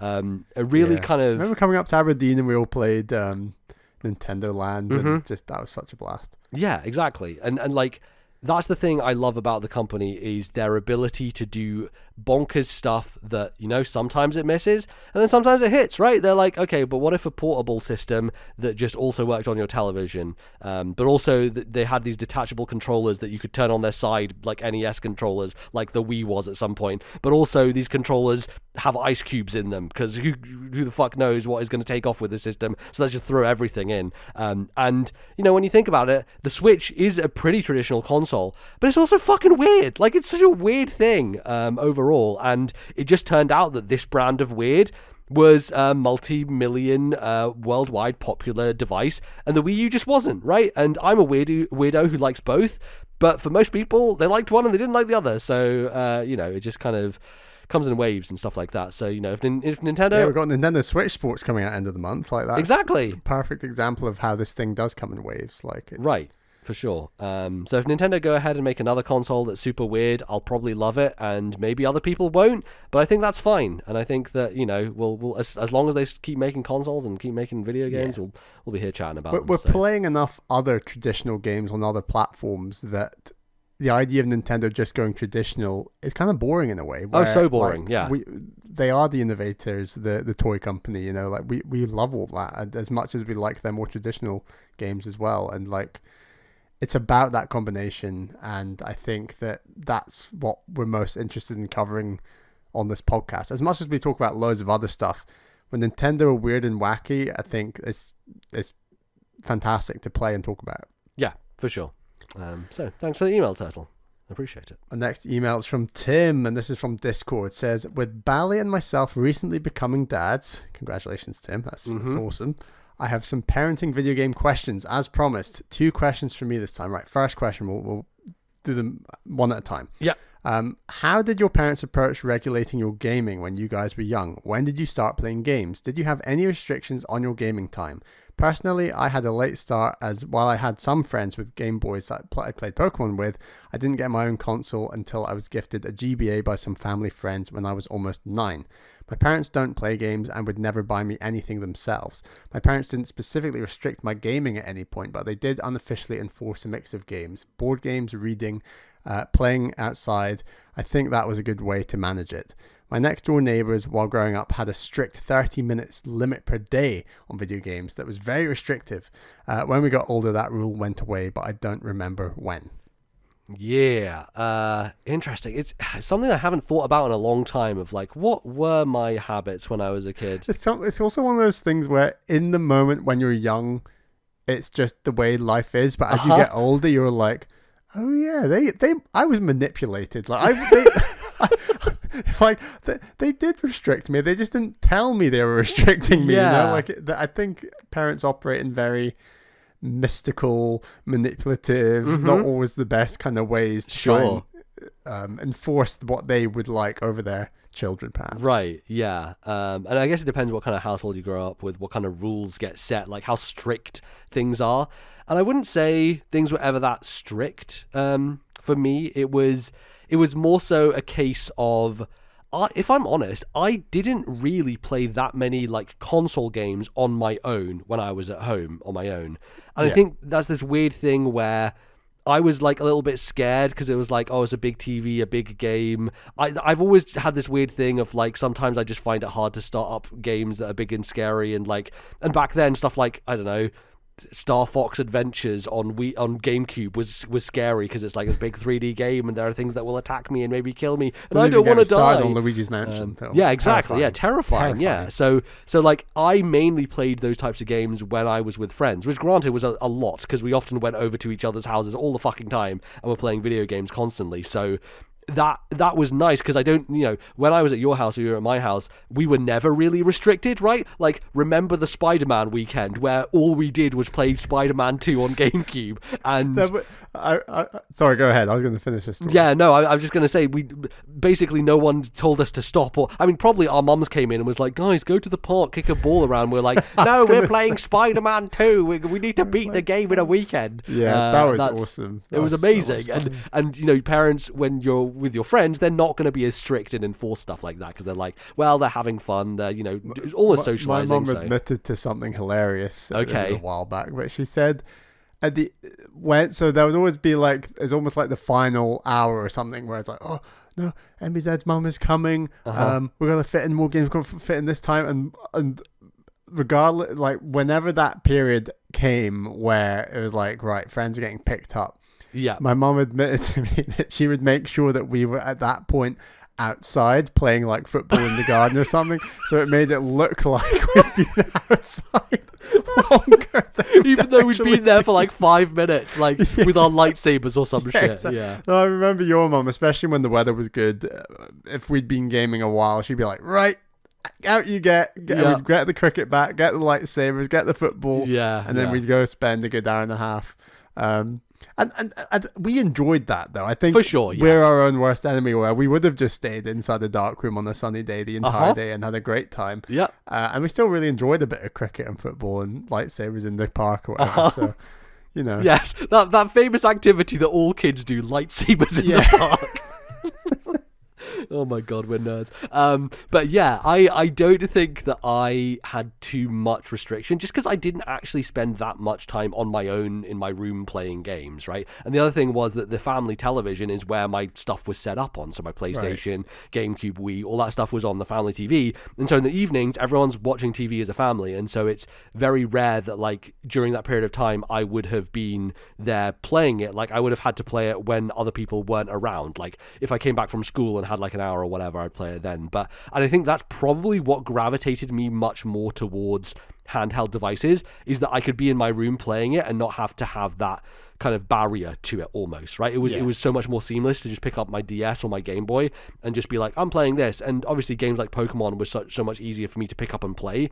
And especially when it got into the era when I was playing competitive Pokemon, was like, yeah, this is like mostly what I play when I play video games. Like I wasn't really touching my consoles that much. I was just playing stuff on my DS and EV training and doing stuff with Pokemon. So it was I wouldn't say that I ever had too much restrictions. It was mainly, the restrictions more came in like how many video games I got, of like when would I get them, when would I be able to get new ones and stuff like that, because I didn't get a ton all the time. It was like rare occasions where, and my parents didn't really do like chores stuff with like giving you money. They would just like, every now and again they'll just buy something just because, instead of like having a system for it. Yeah. And yeah, mainly it would be around birthdays and Christmas where I would get a lot of games, but then it would mainly be just like sometimes, like I remember with Excite Truck you had it and I was like, oh, this is really fun, I want to play this, and I think it was a bit cheaper than the regular Wii game, so I remember me and my sister with my mum going to game and picking up Excite Truck because it was something that I wanted, and we got it, and yeah, that was that. So it was maybe a bit more restrictive in that way, but not necessarily of like, you only have an hour today to play this thing and then I'll take it away from you. It never really got to that point. I think that's because I was generally quite good at self-regulating anyway, so yeah. I was very similar in a lot of those aspects. My parents definitely never pushed gaming and they generally didn't want me gaming. I think that was clear. They didn't love it, but they didn't hate it to the point where they wanted to take it away from me completely. I remember distinctly one holiday I wasn't allowed to bring my Game Boy. That was like a real rule they'd made. Oh wow, okay. And I was pretty damn bored on that holiday, and they really ended up regretting it. They said I was really like they found it difficult to entertain me through other means, and like when you treat kids like games are just a form of entertainment at some level, and like that is valuable when you have kids to like when you're going places like that is useful. But I remember my cousin getting me the original Game Boy Classic, and my parents being like, "Oh God, well, it's a present, we can't turn it down," sort of thing. I guess he has to play it. And that was like my start. And then I got the N64 much later, and then the GameCube. And the GameCube was the first console that we both kind of like got nearish launch. And it was a big deal. And my parents, like, I agreed, like I preferred to be gaming in the living room with people around me, like you said. I didn't like sitting up in my room gaming. Although my N64 and GameCube would kind of bounce between my room and the living room and kind of go between the two. But I definitely do remember playing on weekend mornings, just playing in my room, and it was kind of lonely. Like, I didn't really enjoy it, but I appreciate my parents kind of enjoyed having that space, maybe for me, like not having you run around the house like a lunatic. Exactly, like every weekend morning. So it was kind of like weekend mornings where everyone's waking up, everyone's doing their own thing, and that was really a game time for me, at least. And yeah, they never really massively restricted it. It wasn't like I was dying to play games during the week with school, because school's honestly so exhausting that I didn't really play much during the week anyway. For sure. So it wasn't like they were restricting it. And the few times I would play during the week, they'd be like, "Yeah, you've deserved it. You've been at school all day. You know, like you can play. Sure, go for it." So we also went to school 6 days a week. So we also went to school 6 days a week, which was miserable. Yeah. So yeah, they've never really restricted it in that sense, other than that one holiday, and they did regret that. And yeah, they were pretty good at making sure I got outside and did other things and mixed up with things. Like, I think we were both fairly balanced growing up, and I think that's important, that it's just part of a balance, part of a mix. It's not the sole thing we did as kids. Right, yeah. And when you're training to be a Jedi Master, you got to get into lightsaber training. So like, you can't just play video games all day. Of course, you have to learn how to front flip. They were fairly laid back, and I appreciate that. And I was a very good money saver growing up. Like, I'd never spend money, and I did get in some clashes with my parents where I was so good at saving money that the number of games I wanted to buy with my money was too many games for them to be happy with. So my money was locked to only being spent on certain things, and I couldn't always spend it on video games, which was sometimes quite frustrating. But looking back, I think I played a ton of games, and I don't think they were overly strict on the number of games I bought, and it was all... I was pretty happy generally, and certainly set me up for a future of Nintendo gaming. But of course. Right, question 2. What do you think is the best approach to raising kids with? You think is the best approach to raising kids with video games? What age is right nowadays for starting kids off, and what kind of games do you want your kids to play? What will Bally Jr.'s very first video game be? I think it will be a lot harder to keep video games away from our kids, because unlike when I was young, there will be video games in the house already. I don't think kids should start gaming too young. Maybe 5 or 6 is a good age to start playing certain games on their own, and I think I'll lean towards games that will support their reading and critical thinking. I think Pokemon was great for this when we were kids, and hey, I've got plenty of Pokemon games still lying around. Interested to hear your thoughts, and congrats to Bally and Caroline and your little bundle of joy. Awesome. Yeah, Bally, what do you think? Is this something you've been thinking about and considering? As we've made clear, I'm a big old nerd. I'm into loads of things, loads of games, loads of gaming nerdy things as well, board games, you name it. I watch a lot of sport, whatever. Lots of things that it would be cool if Bally Jr. was into any or all of these things. And my attitude is, I'm just gonna do what I'm gonna do, and I'm sure he's gonna pick up on a handful of them. And even if it's only just a couple of the many things I'm into, that's fine in my book. He doesn't have to be into everything I'm into, and likewise, he's going to be into so many things that I have no idea about. And that's totally fine. It is interesting seeing so many parents. I think a lot of parents, this is my impression of what many parents who aren't into video games do end up doing these days, where they go, we're not getting a video game console until this age, and then the kid just plays on an iPhone or an iPad until the age they're allowed a video game console. And they're at school and their friends have it and they're like, they want to do it. Exactly. And my attitude to that is, what's the point in...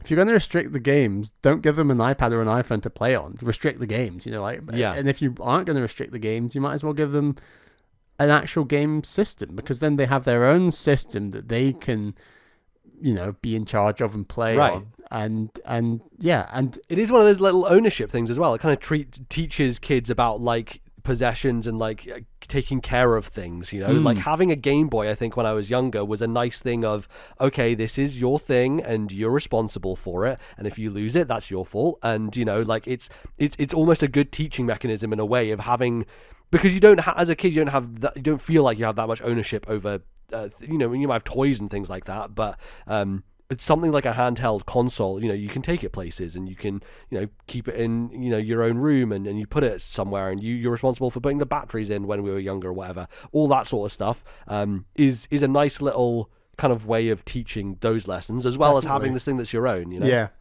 And in terms of like game time during the work week and this sort of thing, my attitude is like, it depends on the game, honestly. Like if Bally Jr. is up in his room playing 4 hours a night of Fortnite with his pals, I can imagine that being not the best and a little bit frustrating. And I would like Fortnite with his pals to be one part of a wider way he spends his time. I totally get that.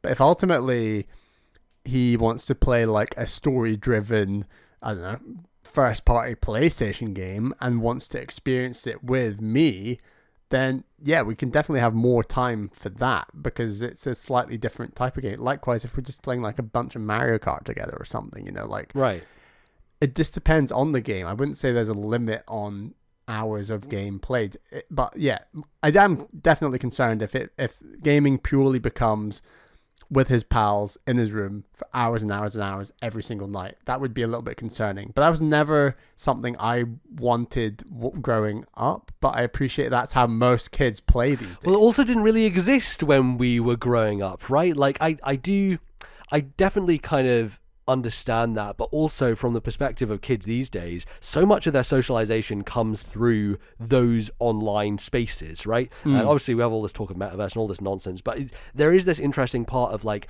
a lot of kids, when they are on Fortnite, like they're playing it, but a lot of it is that socialization, right? They are hanging out with their friends, and that might be the best way, the most fun way for them to do that. And especially during the pandemic, it's the only way to do that for a lot of folks. So, it is interesting. And I think we just exist in a different era right now, right? Like I can see your kid getting really into Roblox, right? Because that's what everyone at school will be talking about and playing, and you'll be like, well, this sucks, Roblox is terrible, but that's ultimately what they might be into. And so I think it gets tricky with when they start to get into stuff that you are not a big fan of, and you're like, I don't know if I wanted them to do this, but then ultimately you kind of have to think about it and say, well, this is what they got into. I wasn't always into stuff that my parents liked and stuff like that, and they're always going to find their own path. So it's it's a tricky thing to balance. I think that's the toughest thing probably, is like when they get into something that you're like, no, this is bad, why are you doing this? But it's what they want to do. So it's hard.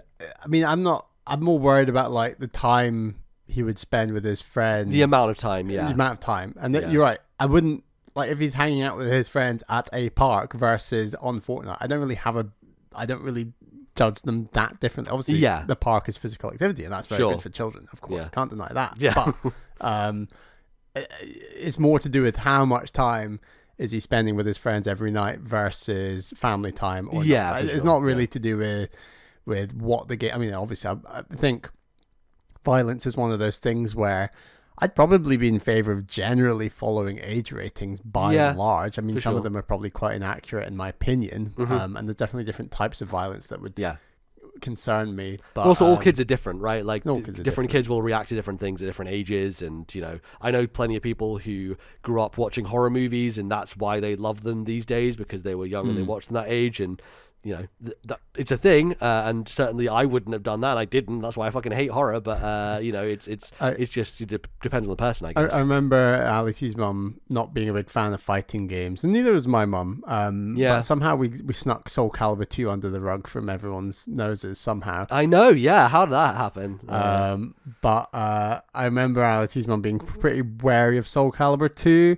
because she was worried that it would, it'd make Ali T violent, and I was like, it won't make Ali T violent. That kid was already violent, all right? Was already violent. Ali T was smashing things up at a young age. We'd get round to his house, and then he'd be like, "Hey, said, Bal, look at this, look at this. I'm gonna do Hihachi's rolling kick off my parents' bed." I was like, Ali T, this is why we can't have nice things, like. You are ruining the reputation of like kids in fighting games by performing fighting game moves off your parents' bed. But there we go. I guess that does explain why his mum wasn't too keen on him. He's fucking doing Hihachi moves off her bed. But yeah, I mean, look, I was doing that shit with Star Wars, right? Like the moment where Luke bounces off of the plank before the Sarlacc pit and does the flip through the air and catches the lightsaber. I would do that on the side of my couch all the time on the sofa. We'd role play, Jabba the Hutt and Han Solo. Right. You'd be in your sleeping bag being Jabba the Hutt. Yeah. And I'd stand on your tail and you'd be like, yeah, exactly. Just, So like, it's not video games just role making play. people It's violent. It's Star Wars. Star Wars is the most popular thing in the world, and it quote unquote made us violent, but not really. We're just reenacting stuff, and that's what all kids will do. So I think it's weird.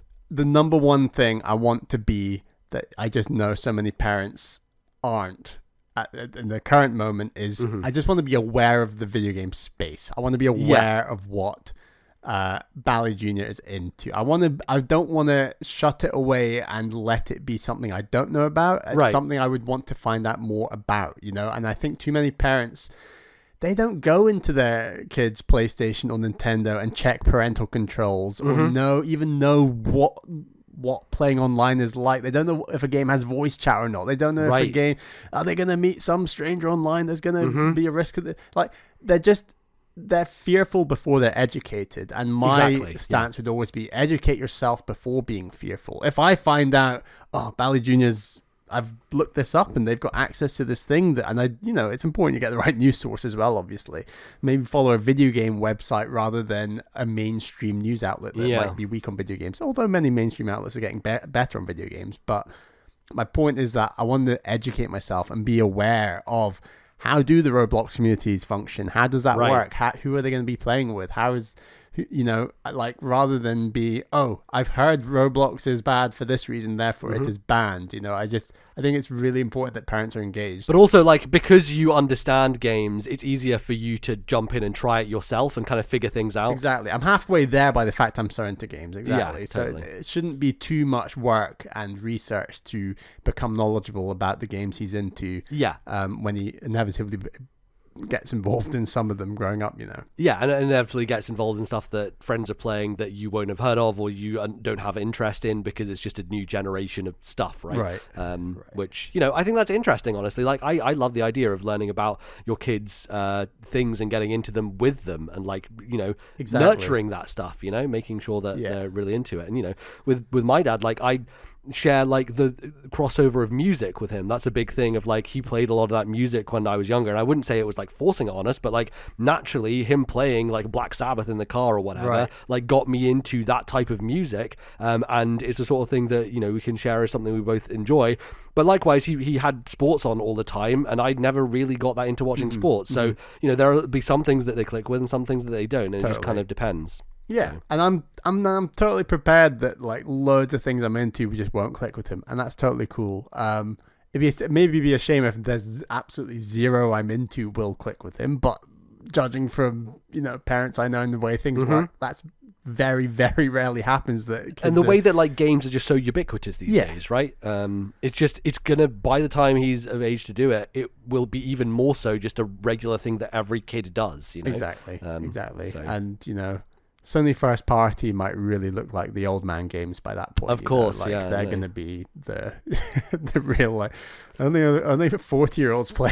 Yeah, exactly. Games, yeah. So, yeah, and I think that, the video game industry is becoming more and more diverse and segmented often, where it's very much different age groups. The average age of a player for Last of Us Part 2 is very different to the average age of, say, Fortnite, it's just... Yeah. And that wouldn't have been the case necessarily 20 years ago, but For sure. Yeah.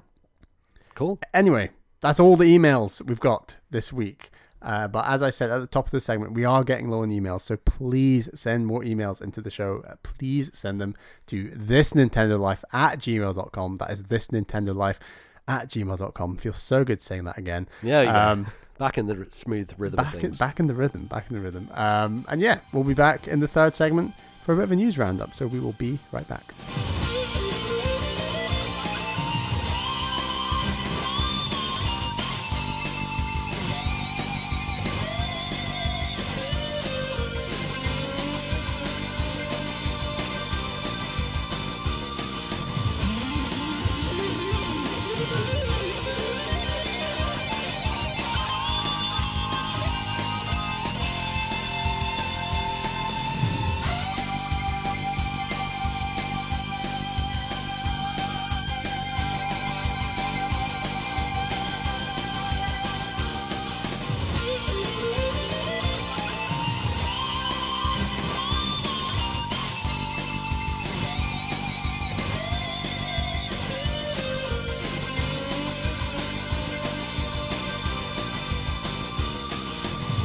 Alright everybody, welcome back to the third and final part of today's show.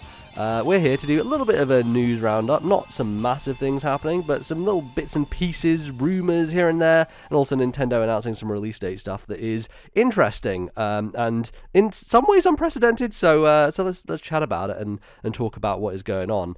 I think the first thing that I wanted to get to is this release date stuff with Xenoblade Chronicles 3. So everyone obviously remembers this game got announced earlier this year in a Nintendo Direct, and they were like, yeah, it's coming out in September. And I was like, oh, that's good. That's like really soon. I'm excited for that. It's not like end of the year, but it's like a kind of nice window to play that game in. And from like rumors in the past, I think Imran Khan had talked about Monolith having worked on Xenoblade for a while now and it being done and ready to go. So it felt likely and obvious that this was going to be the case. And then Nintendo decided they were going to drop a trailer like a few days ago, and I remember just like being on Twitter and seeing it pop up and being like, oh shit, new Xenoblade trailer. Wait, release date? Okay, well, I guess we'll get specifics in September when it's coming out.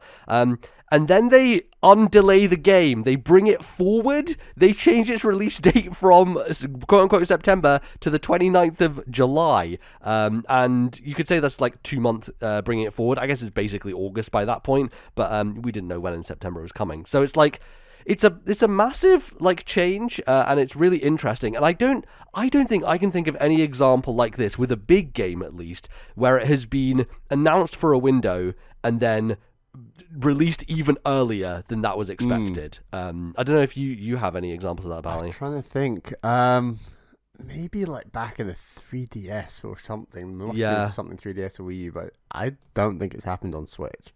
Yeah, there've definitely been. I think there have been games that have been brought forward like a few days or a week or something like that. But that's always like a minor thing, and it's never kind of like as different as this is. And I think this led to a lot of speculation of like, oh, okay, well, I guess that means that something else has been moved. And I guess a lot of the speculation was that Splatoon 3 had been moved. And lo and behold, a couple of days later, Nintendo are like, anyway, here's a Splatoon 3 trailer thing, and here's a release date for that. And that's coming in September as well. So, yeah, I guess I just wanted to chat about the lineup, I guess, for the rest of the year and how we're feeling about it, what it looks like. And also just this idea that Xenoblade 3 just out of nowhere decided to move itself forward. It must be weird if you're working on either Splatoon 3 or Xenoblade Chronicles 3. Mm-hmm. Just realised they're both 3. Yeah. And then NCL up on high comes and says, "Excuse me, you will now be at this date," and "Hello, excuse me, yes, and you will actually be pushed to this," and just like what that must feel like. And presumably Xenoblade Chronicles 3 was already finished, like as you say, Imran Khan was rumored, and that they've not been crunching their butts off, and it's just really interesting that when studios are that internal, that you are beholden to the juggernaut that is Nintendo, and they can say, actually, we want this game here and this game here, regardless of when it's finished. Well, obviously they all have to be finished, but regardless of whether it's ready to go or not, it's just like, right, we need one thing a month for the rest of the year, because that's how our marketing juggernaut goes. So I don't know if that's the case necessarily. My assumption here is that their original plan was Splatoon is a summer game, right? Like, it's always been a summer game, and they have tried to position it in that way. Like, the vibes of it are that, and I think it just does well in that kind of period of the year. And so I think they wanted it to be like the July, June game or whatever, but it feels like it had to be delayed, and as a result, they needed something else to fill that gap, right? As you were saying, like, they want something in every month, and so this is the interesting part, I think, is a lot of people have been talking about how Nintendo, they kind of sit on things for a while, right? Like, they are not necessarily like a lot of other companies where, oh, we're just sprinting to get this finished, and finally we got it finished, and we can just put it out the door, and whatever, we'll patch it later, we'll just, it comes out hot, but we'll just get it down the line. And here's Nintendo being like, yeah, Xenoblade 3 is so done that we can just, without much sweat, just move it forward 2 months, right? And I think a lot of people have talked about that regarding stuff like the quote-unquote Metroid Prime trilogy that supposedly has existed for a decade, or stuff like Twilight Princess and Wind Waker HD being put onto Switch, like stuff like that, which makes sense now with Breath of the Wild 2 being delayed, having those fill the gaps and be the ones that kind of patch out the lineup. And I think that's an interesting place for them to be, right? Because as we've talked about previously in the Wii U era, they were in panic mode and they had to announce everything, and they kind of just blew their load quite early, and then we didn't have that many new announcements going on for the rest of that console's life cycle. Whereas now they have the wherewithal to be able to say, no, we're going to hold things back, we're not going to really necessarily announce things yet. And it's interesting because it wasn't that long ago that Nintendo Direct happened, so this is a relatively recent decision of, oh no, we're going to change this from September to July, so it must have just meant that something within the Splatoon 3 pipeline was a bit taking a bit longer than they expected. You can really see the games that are sat on, because the announcement to release is often like 2 to 3 months or less, and you can make that case for Mario Strikers this year, Nintendo Switch Sports that's about to come out. It happened with Paper Mario back during the pandemic. If it's not Metroid Prime 4, Breath of the Wild 2, or weirdly Bayonetta 3 that's been dragged into this just saga of, and it's more surprising perhaps with Bayonetta 3 than those other two, because they're kind of like prestige hype games on a tier that's a little higher than Bayonetta 3 arguably. But it's interesting that they will dangle that carrot and almost do the Sony first party thing of announcing a game way in advance, and then it just takes ages. And obviously, like, Prime 4's had development hell, but it's interesting that there are so many games Nintendo have announced recently on Switch that have really tight announcement to launch dates, when you think, well, that game's actually they've been sitting on that, it's very clear they've been sitting on that and it's ready to go. And it's interesting, Xenoblade basically comes into that camp. On that point, I guess, like, this idea, I think ideally for Nintendo, they want to be in that second camp where they do a very short announce to release. But I think one of the benefits that they have of having those few games that have this kind of mythical, like, longevity quality to them is this promise, right, to Switch owners of like, oh, eventually Breath of the Wild 2 will come out, and eventually Metroid Prime 4 will come out. There's always that kind of carrot dangling in the background. So I think they kind of like to play both sides, even though they often say, oh, we're only going to show stuff until spring this year. But they like to play the other side of, well, we need to have something to like keep people's excitement up, right? Because there are moments, it comes to moments where they're like, oh, we actually haven't announced anything for the rest of this year, and then the big Nintendo Direct happens and they announce things for the next few months, and it's like, okay, so we're now sorted for the next few months, but throughout that entire process, we always have stuff like Zelda and Metroid just kind of dangling in the background. And yeah, you can argue like it's it's not the best thing because it just makes people frustrated and just waiting for years and years and all that sort of stuff. But it is beneficial to them to have it on their slate, right? Like just having that knowledge there. Bayonetta is an interesting case because I believe it was announced at the Game Awards and Reggie was like, anyway, here is Bayonetta 1 and 2 coming to Switch. And I think as a Game Awards announcement, that's not very exciting. So it might have been like, well, they needed something a bit more jazzy to like spice that up. And so they're like, well, let's tie this in with the fact that we are working with Platinum on Bayonetta 3, even though it, like, that would have like only just started that point in time, right? Like development would have only just kicked off, and yet they announced it then, which probably not a great decision given how long it's taken to come out. But I think circumstance in that case kind of pushed them in that direction. Right. So yeah, it's a very interesting thing, and I don't think I've ever really seen anything like it. Like seeing that release date at the end of the trailer was like, wait, what the hell is going on here? It's very strange, but I do think it is Nintendo looking at their lineup and almost like a, you know, like in a military table where you're kind of moving your soldiers around, you know, that's kind of what they're like with their games. They're like, okay, we need to put this here and that there. And I guess to get a kind of broad overlook at what the rest of the year looks like. So we've got Switch Sports coming up at the end of this month. And we then have, I think in May, I'm not sure if there's anything big in May, but Advance Wars is still kind of hanging out there doing nothing right now. Yeah. Advance Wars could be something that drops in May. I believe in June we get, maybe we don't get, you'll get Mario Strikers, right? In June, is that the case? July we now have Live Alive alongside Xenoblade 3, which for me is a pain in the arse, to be frank, because I really want to play Live Alive, but it comes out 1 week before Xenoblade 3, and you know that as soon as Xenoblade 3 comes out, I'm dropping literally everything else and only playing that for like 5 weeks straight or whatever, how long it takes me, probably a week to be honest, the way that I go through those games. But yeah, that is a bit of an interesting one, so I do wonder if maybe they take Live Alive and, you know, plonk it out of that spot and put it into August. Although I did hear something interesting. Someone was mentioning they're doing a lot of marketing for Live Alive right now. If you've noticed, they put out those kind of mini character trailers onto their YouTube channels recently. They're like, here's the guy from the prehistoric times, and it's like a mini 40-second trailer kind of detailing the character and the location.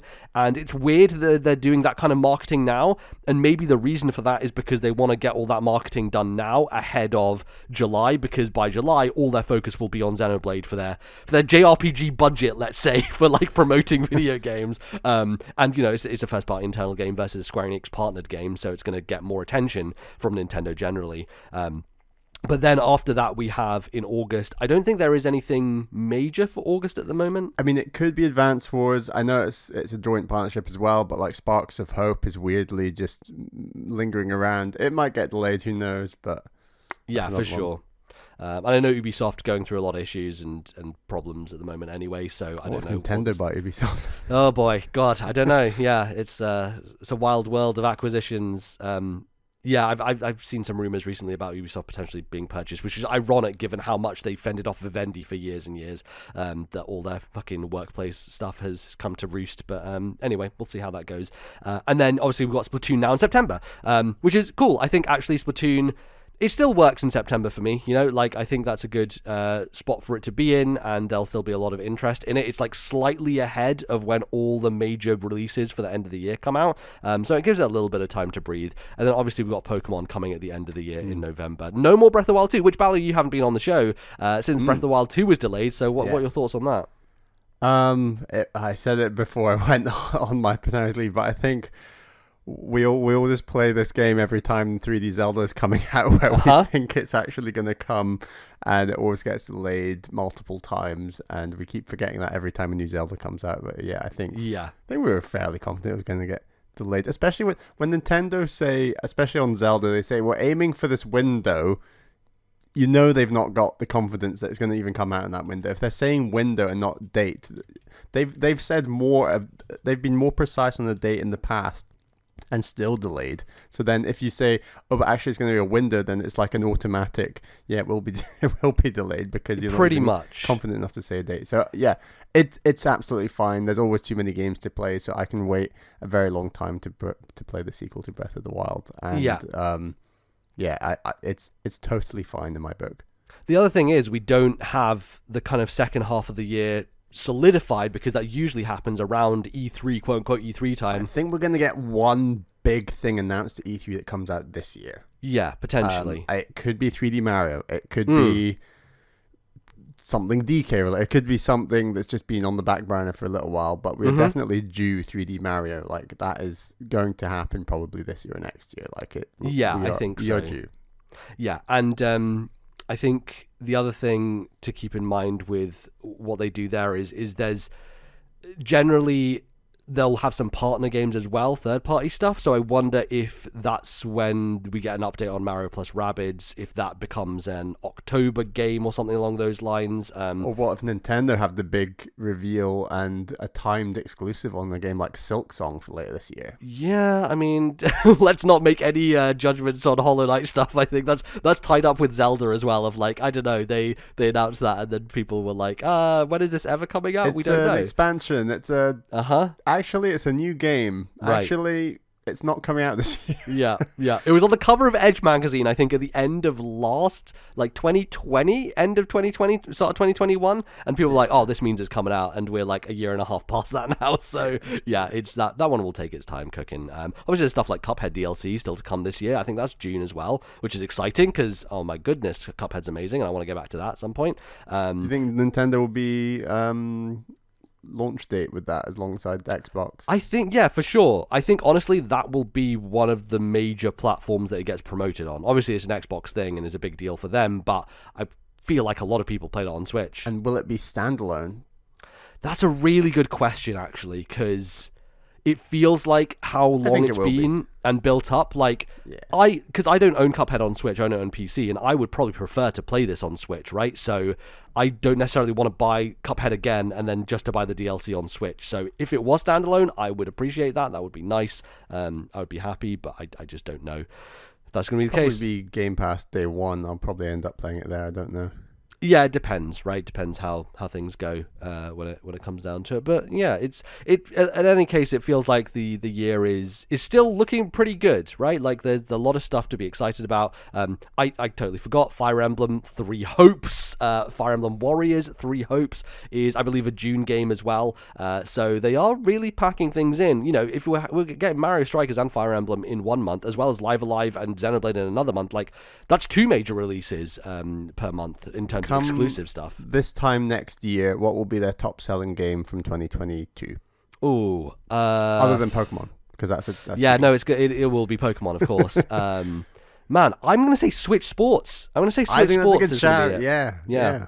I think it's widestream enough, and everyone remembers Wii Sports. They love it. I think Kirby is going to do pretty well. I think Splatoon 3 is going to do very well, actually. Like, that fan base, especially in Japan, is extremely hungry for that. And I think a lot of people who have now bought a Switch between, the launch year where Splatoon 2 came out, I don't think a lot of those people necessarily own Splatoon 2, so I think jumping in with a new game is probably going to be a smart way for people to get on board. No faith in Advance Wars creeping up that table. No, that will be it will probably sell better than Live Alive, but even then, maybe I think the JRPG crowd on Switch is strong, so it might not even sell as good as that. I hope it comes out in a proper window that doesn't get crowded by other stuff later this year. Definitely. We'll see. For sure. Just to give my quick thoughts on the Xenoblade 3 trailer, because there was a lot in there. Very excited about what I've seen so far. Definitely feels like they're showing a bit more mechanical stuff now, so the battle system looks like similar to Xenoblade 2 in some ways. The UI is just like a vomited mess on the screen, and I totally get it, because they have complicated battle systems, but they do make sense, and they are fun, and they're really engaging. So I'm sure that they'll be able to explain it and make it work, and I'm very, very excited for that, because I think Xenoblade 2 has a excellent combat system, and it feels like if they just iterate on that and just like take the best parts of it and kind of smooth it out a bit more, you could have my favorite JRPG combat system in Xenoblade 3. So they also look like they turn into mechs. They basically like power of friendship together, the two pairs of characters. So you have 6 fucking characters on the field at once, which is crazy. That's double the amount of characters. I guess technically Xenoblade 2 you had 6 because you would have drivers and blades, but you'd only be controlling 3 entities essentially. So this is kind of similar in that you have 6 characters, but then sometimes they'll combine together into what is called an Ouroboros, which is, the snake eating its own tail from mythology and stuff like that. Lots of, when you dig into like the Xeno series and all the references it makes to like religion and mythology and stuff. It gets pretty in deep, so it makes sense they're kind of digging into this stuff. But those giant kind of combined mech-like bioorganisms are Ouroboros, and they seem like they're this kind of, not the gimmick of the game, but like the main kind of different mechanical change, right? Like something to make it stand out. Like in Xenoblade 1 you have the future sight system where it shows you the future and you use that to help in battles. This seems like this is the kind of the main new mechanic that they're introducing to the battle system, is these party members combining into a big robot who does a lot of damage and stuff like that. So yeah, excited to see how that goes, and already the world continues to look fantastic and engaging. I just want to see how it all connects together, because it is and it will, and it's all tying things into one nice bow. So that is very, very exciting. I am thoroughly looking forward to it, and we'll probably have to book some time off in July now instead of September, so that I can no-life that game and do nothing else. So Bally, did you have any thoughts on Splatoon 3 and what we saw from that? I don't know if you saw the gameplay that they put up, but I missed that. Their trailer was it wasn't really a trailer. They basically just showed a full match of Splatoon 3.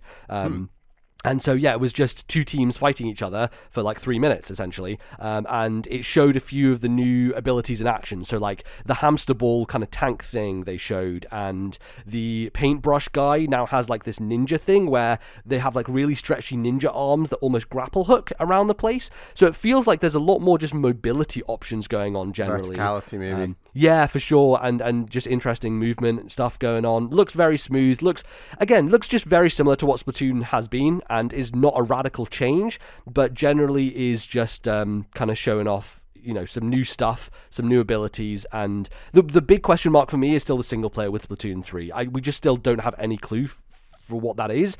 The only thing we know is like this kind of context of that cutscene thing with the kind of empty landscape, the first kind of tease that we got of the game, where it's like this traveler in this kind of like broken land, and I have no idea what that's going to lead to. So I'm sure that they'll show probably some single player stuff at E3 or around E3 time. We keep calling it E3, but it doesn't exist anymore. It's cancelled, but there's going to be stuff around that period. Talking about single player Splatoon, they announced that the expansion pack is now currently, as we speak, includes the DLC from Splatoon 2. Yeah, the Octo expansion, which is really cool. I want to try out. Definitely. I think it's something that we were both like, I don't know if that's something that we want to check out. That's a lot of money, and I'm a bigger fan of Splatoon single player than you've been, and I was still a bit like, there's other stuff to play just now, and I want to spend my money elsewhere. But for free, I'm like, or included at least, I'm like, want to give it a whirl. Yeah, for sure. I want to be a bit careful about it because I don't want to like burn myself out on Splatoon before Splatoon 3 comes out. But I think it's different enough in that it's like single player stuff, and it's the thing I heard about the Octo expansion is that it's just a lot harder than the main single player stuff, and I got frustrated by a lot of the single player stuff in Splatoon 2. So I don't know if is it still lives based. Is my fear. That's the question. Yeah, if it is, then I don't know. I might just bounce off it, but it's worth just downloading and checking out regardless, right? It's weird. Like Splatoon is such a modern, fresh take on gaming and multiplayer gaming for Nintendo, and then for its single player to have such an archaic lives system when games like Mario Odyssey have gotten past it. It's a real bummer. It's real weird, but I hope that's something they fix in Splatoon 3 for sure. But yeah, that's available now, I guess, isn't it? You can just go and add it. So go and download that, I guess, and check it out. That's awesome. And the expansion pack living up to its name, right? Having all these additional things being added. I think people were speculating of like, okay, maybe they'll add the Torna DLC from Xenoblade 2 to this, because that's in the build up to Xenoblade 3 potentially. If they'll do that, maybe that is a bit too soon now because that's coming even sooner than we expected. But what other DLC could they include? The Three Houses DLC? Yeah, there's Three Houses DLC. So before the next Fire Emblem comes out, that's definitely a possibility. There's also the Sword and Shield Islands DLC that they had. So there's 2 packs of that, I think, for Sword and Shield. So it's surprising. Nintendo has a decent amount of DLC for their games now, and obviously Breath of the Wild has its one, which potentially they do that before Breath of the Wild 2, which would be pretty cool. So I don't know if that's going to be the case, but they at least have a few more things that they can pack into this expansion thing, and this is the first one that is an old thing that they're bringing in, because both Animal Crossing and Mario Kart were things that released and were day one on the expansion pack, whereas this is something that's been out for a while, and now they made the decision, we're going to just add it on. So I don't know how that'll go, but Anyway, interesting stuff. Looking forward to the rest of the year with all those games coming. The other thing we wanted to quickly chat about is that there's been some credible leaks, rumors surrounding Game Boy and Game Boy Advance games on Nintendo Switch Online, which, if this sounds familiar, it's because people have talked about this in the past before. I think previous to the N64 being revealed by Nintendo as being their next system they were going to do, there was rumors in the air about Game Boy Advance and Game Boy stuff coming. So we've kind of known about this in the rumor sphere for a while, but this is a bit more solid evidence because some folks have dug into the Switch's OS and found literal emulators made for the system and developed by NERD, Nintendo's European branch. I believe they're based in France, who work on a lot of their emulation stuff for the Switch Online and do all virtual console stuff like that. So yeah, I think this is pretty much confirmed at this point and is going to happen, and I don't know when they'll announce it. It seems potentially imminent, maybe even as close as the summer when they do the more of their announcements. But yeah, I don't know how you feel about this, Ballard. Is this something that you have been long awaiting? Are you excited for it? How do you feel? I have been very excited for Game Boy and Game Boy Advance games on Nintendo Switch Online expansion pack, but what's awesome about this leaked list is just how in-depth and deep it is in comparison to, say, something like the N64. Now, the N64 already has quite a shallow game pool, game base. Yeah. But when you think about things that Nintendo have done GBA related in the past, whether it's Virtual Console on Wii U or the Ambassador program on 3DS, it's always been quite a shallow dive. I think GBA on Wii U was much better. Yeah, it had some interesting stuff. I believe some of the Mega Man Battle Network games were there and things like that. But yeah, what are some of the things that kind of stood out to you from what they were talking about? Stuff like Harvest Moon Friends of Mineral Town, Golden Sun. Yeah. Obviously got F-Zero Maximum Velocity, which was on the previous two, but I'm excited about that. Anyway, you've got stuff like Kuru Kuru Kurin, but that I think that's like a launch game, but just looks really bizarre and I want to play it. Mario Golf, I know that was on Wii U as well. Yeah, just some really great stuff. Your favorite Mario vs. Donkey Kong MVZ. Oh yes, the best game ever made. Yeah, it's got Metroid Fusion plus Metroid Zero Mission. That's like a great combo. Yeah, of course. Pokemon Pinball Ruby and Sapphire, which is my most played Pokemon Pinball and was my personal favorite. I think that's an incredible game. Yeah. And then the classics like Minish Cap, Wario Land 4, Yoshi's Island, just great Game Boy Advance games. I think it's just a really impressive list. For sure. I think the question is, how do they dole it out, right? Because I honestly, the last few months or so, since the N64 stuff launched, it feels like there's been just a lot more of that stuff happening. Every month there's a new N64 game coming out. Those three Genesis games just came. Exactly. Yeah. As you mentioned, F-Zero and Mario Golf you've been playing, and those were back-to-back months, right? Banjo-Kazooie had come out before that, which I want to get to and play through that as well. And yeah, the Genesis games being added in threes. There was also a new edition of NES and Super Nintendo stuff recently as well. So I think the thing is, with the expansion pack, they feel the pressure a bit more because people are paying more, because it is more expensive a tier, to continue to add to it and make that feel valuable and feel worth it. And it almost gives them a kick up the arse to say, no, you can't just sit here for 4 months and then randomly be like, oh, here's Donkey's Adventure on NES. Everyone remembers that favorite game. And Earthworm Jim 2 or something, right? That's cool, but it's not enough for regular people when they're on the base kind of subscription service. And I think, adding the N64 stuff and adding the Genesis stuff has really given them a bit of a jolt to be okay, we need to be a bit more consistent with this stuff, because otherwise people are going to get mad about it. And people were very mad at the beginning. Remember when that stuff launched, people were annoyed about the emulation, which is something they've also been fixing slowly over time, making the water in that part of Ocarina of Time work properly with the Shadow Link fight. All that stuff has been a ongoing process for them, and I think that they're kind of getting there with a lot of it, which is good. I think the other exciting thing is, right, this is potentially Game Boy and Game Boy Advance coming. Right, what's next after that? Because we've run out of systems now. Now you have to do GameCube. I feel like we might be getting closer to GameCube, and that really excites me. Or are we going to be in for yet another tier that GameCube goes on to? Or could it come into this? The question is this going to be added to the expansion pack, or does this become a another like side tier, like a not above the expansion pack, but like an additional like plus, right? Expansion pack plus, where you can pay another $5 and get access to Game Boy and Game Boy Advance games.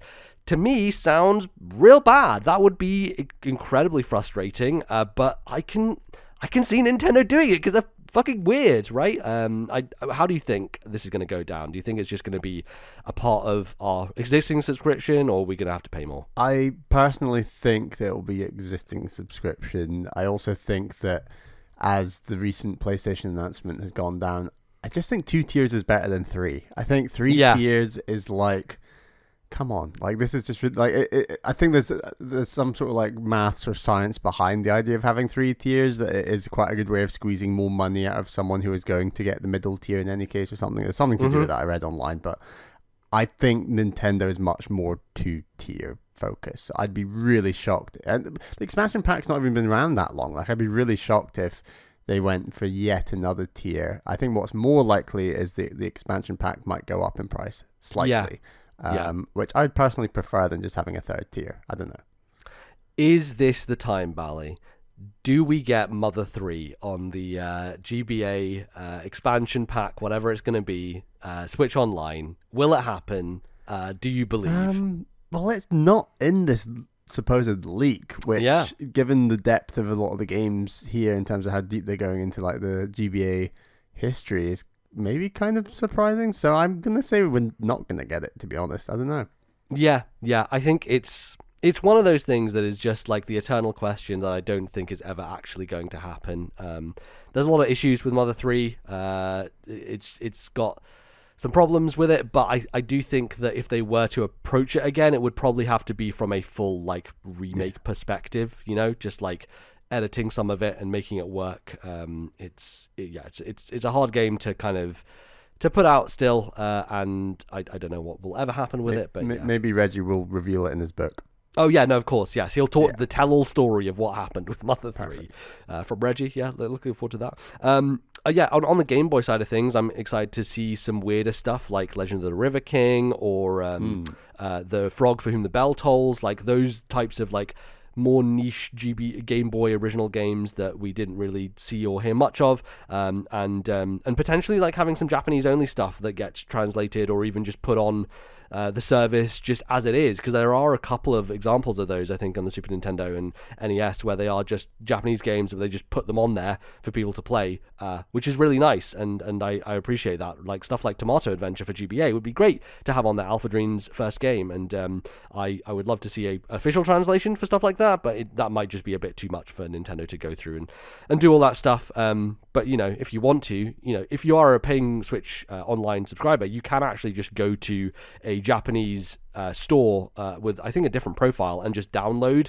their version of the Switch Online app, and you can get access to that stuff if you want to. So if they do put Mother 3 on the Japanese one, which I believe Mother 3 was on the Wii U Virtual Console in Japan on GBA, I'm not 100% certain on that, but I think that was the case. You might be able to access it there, so there's always options and opportunities to do that stuff. But I'm looking forward to it when it does come, but with everything that's been coming out recently, it's always hard to find time for all these video games. This is one thing that I always find interesting, is people clamoring for Virtual Console support and all this stuff, and yet most people don't, I think, regularly play that stuff. So it's always an interesting balance, and I think that's why Nintendo have always been a bit weird about it, because they never know, like, do people really want this, or are they just screaming on the internet about it?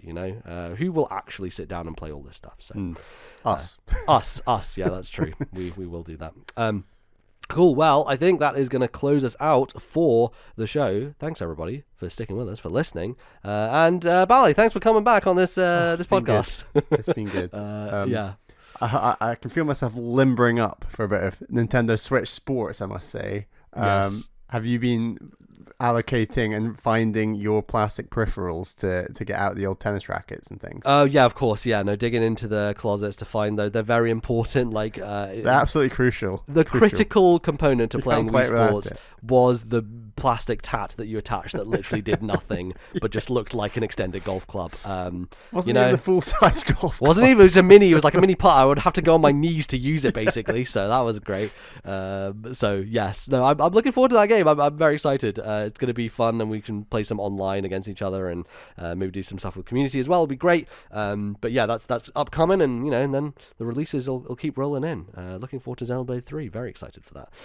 However, before we go, we should plug some things, talk about some stuff. Bally, we want to give another plug to Spotify. If you are someone who listens on Spotify on your phone, then head on over to the mobile app and just give us a little rating on there. Very quick, very easy. I think much easier than doing it on Apple, because Apple's system is a bit of a mess and people have to log in and all that stuff. And Spotify is the future. That's where we need you. Yeah, exactly. So, if you don't listen on Spotify, it'd be really nice if you just go on your Spotify account on there and just find the podcast. I think you just have to play an episode and listen for a little bit, and then it will let you rate it, and that would be great. That'd be really, really appreciated. So, just a little plug there for that. Bally will also have some people to plug and thank at the end of the show, as always, our patrons for supporting us at patreon.com/ThisNintendoLife, where people can go and get bonus episodes, including a recent Patreon bonus, Nintendo one, where you and I talked about some big open world games we've been playing, really, Horizon and Elden Ring. So yeah, go check that out. It's $1 on Patreon, and we also would like to thank some of our supporters over there, Bally. Yes, thank you to our $10 tier patrons. They are Zach S, Atari Alex, Thomas, Matthew, and Albert. As you might have noticed, and MZ mentioned last time, Caroline has withdrawn her support. Kids are expensive, so hey man, she's had to withdraw her support on Patreon, at least for the time being. So those are our supporters, minus Caroline, but she's still with us in spirit. Of course, as always. Fantastic. Well, you can also find us across the internet space of time, where you go to twitter.com, and you can, if you want to, it's a decision people make. Some people still use Twitter. I do, because I'm shackled to it and I live on the internet eternally. You can find us at TNL Podcast on the Twitter, where we post updates and things, and sometimes polls and other random nonsense, and also give you a link to stuff like our Discord and our YouTube channel, where you can join. Encourage people to go ahead and join the Discord. It's a great place over there. Lots of people chatting and having fun, and talking about various Nintendo things, including all the news that we just talked about. And you can also find us individually on Twitter. Bally, where can they find you? I'm on Twitter at Ballyman91. That's BALLYMAN 91.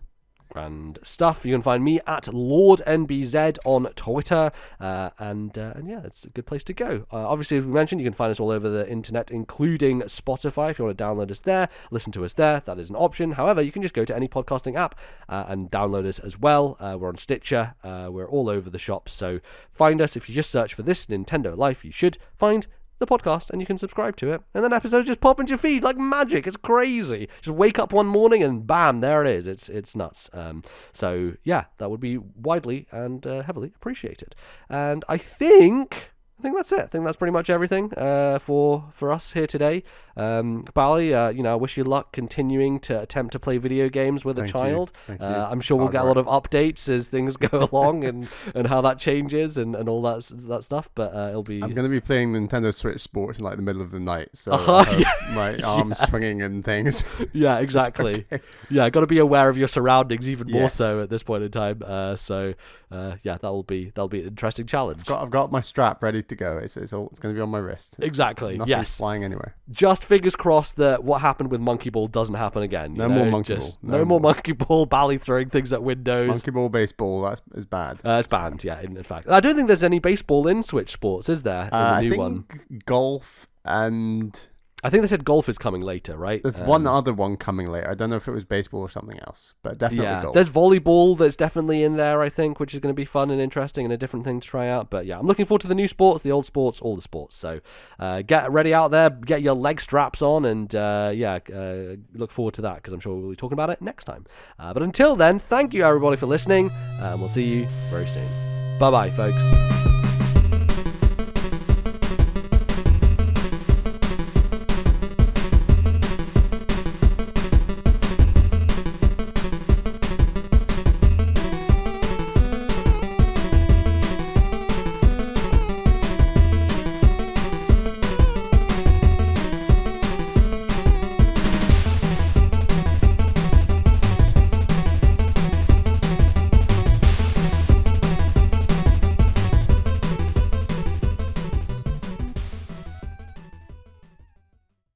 The musical interludes used on today's show were Scars of Time from Chrono Cross, copyright Square Enix 1999, and the main theme from F-Zero X, copyright Nintendo 1998.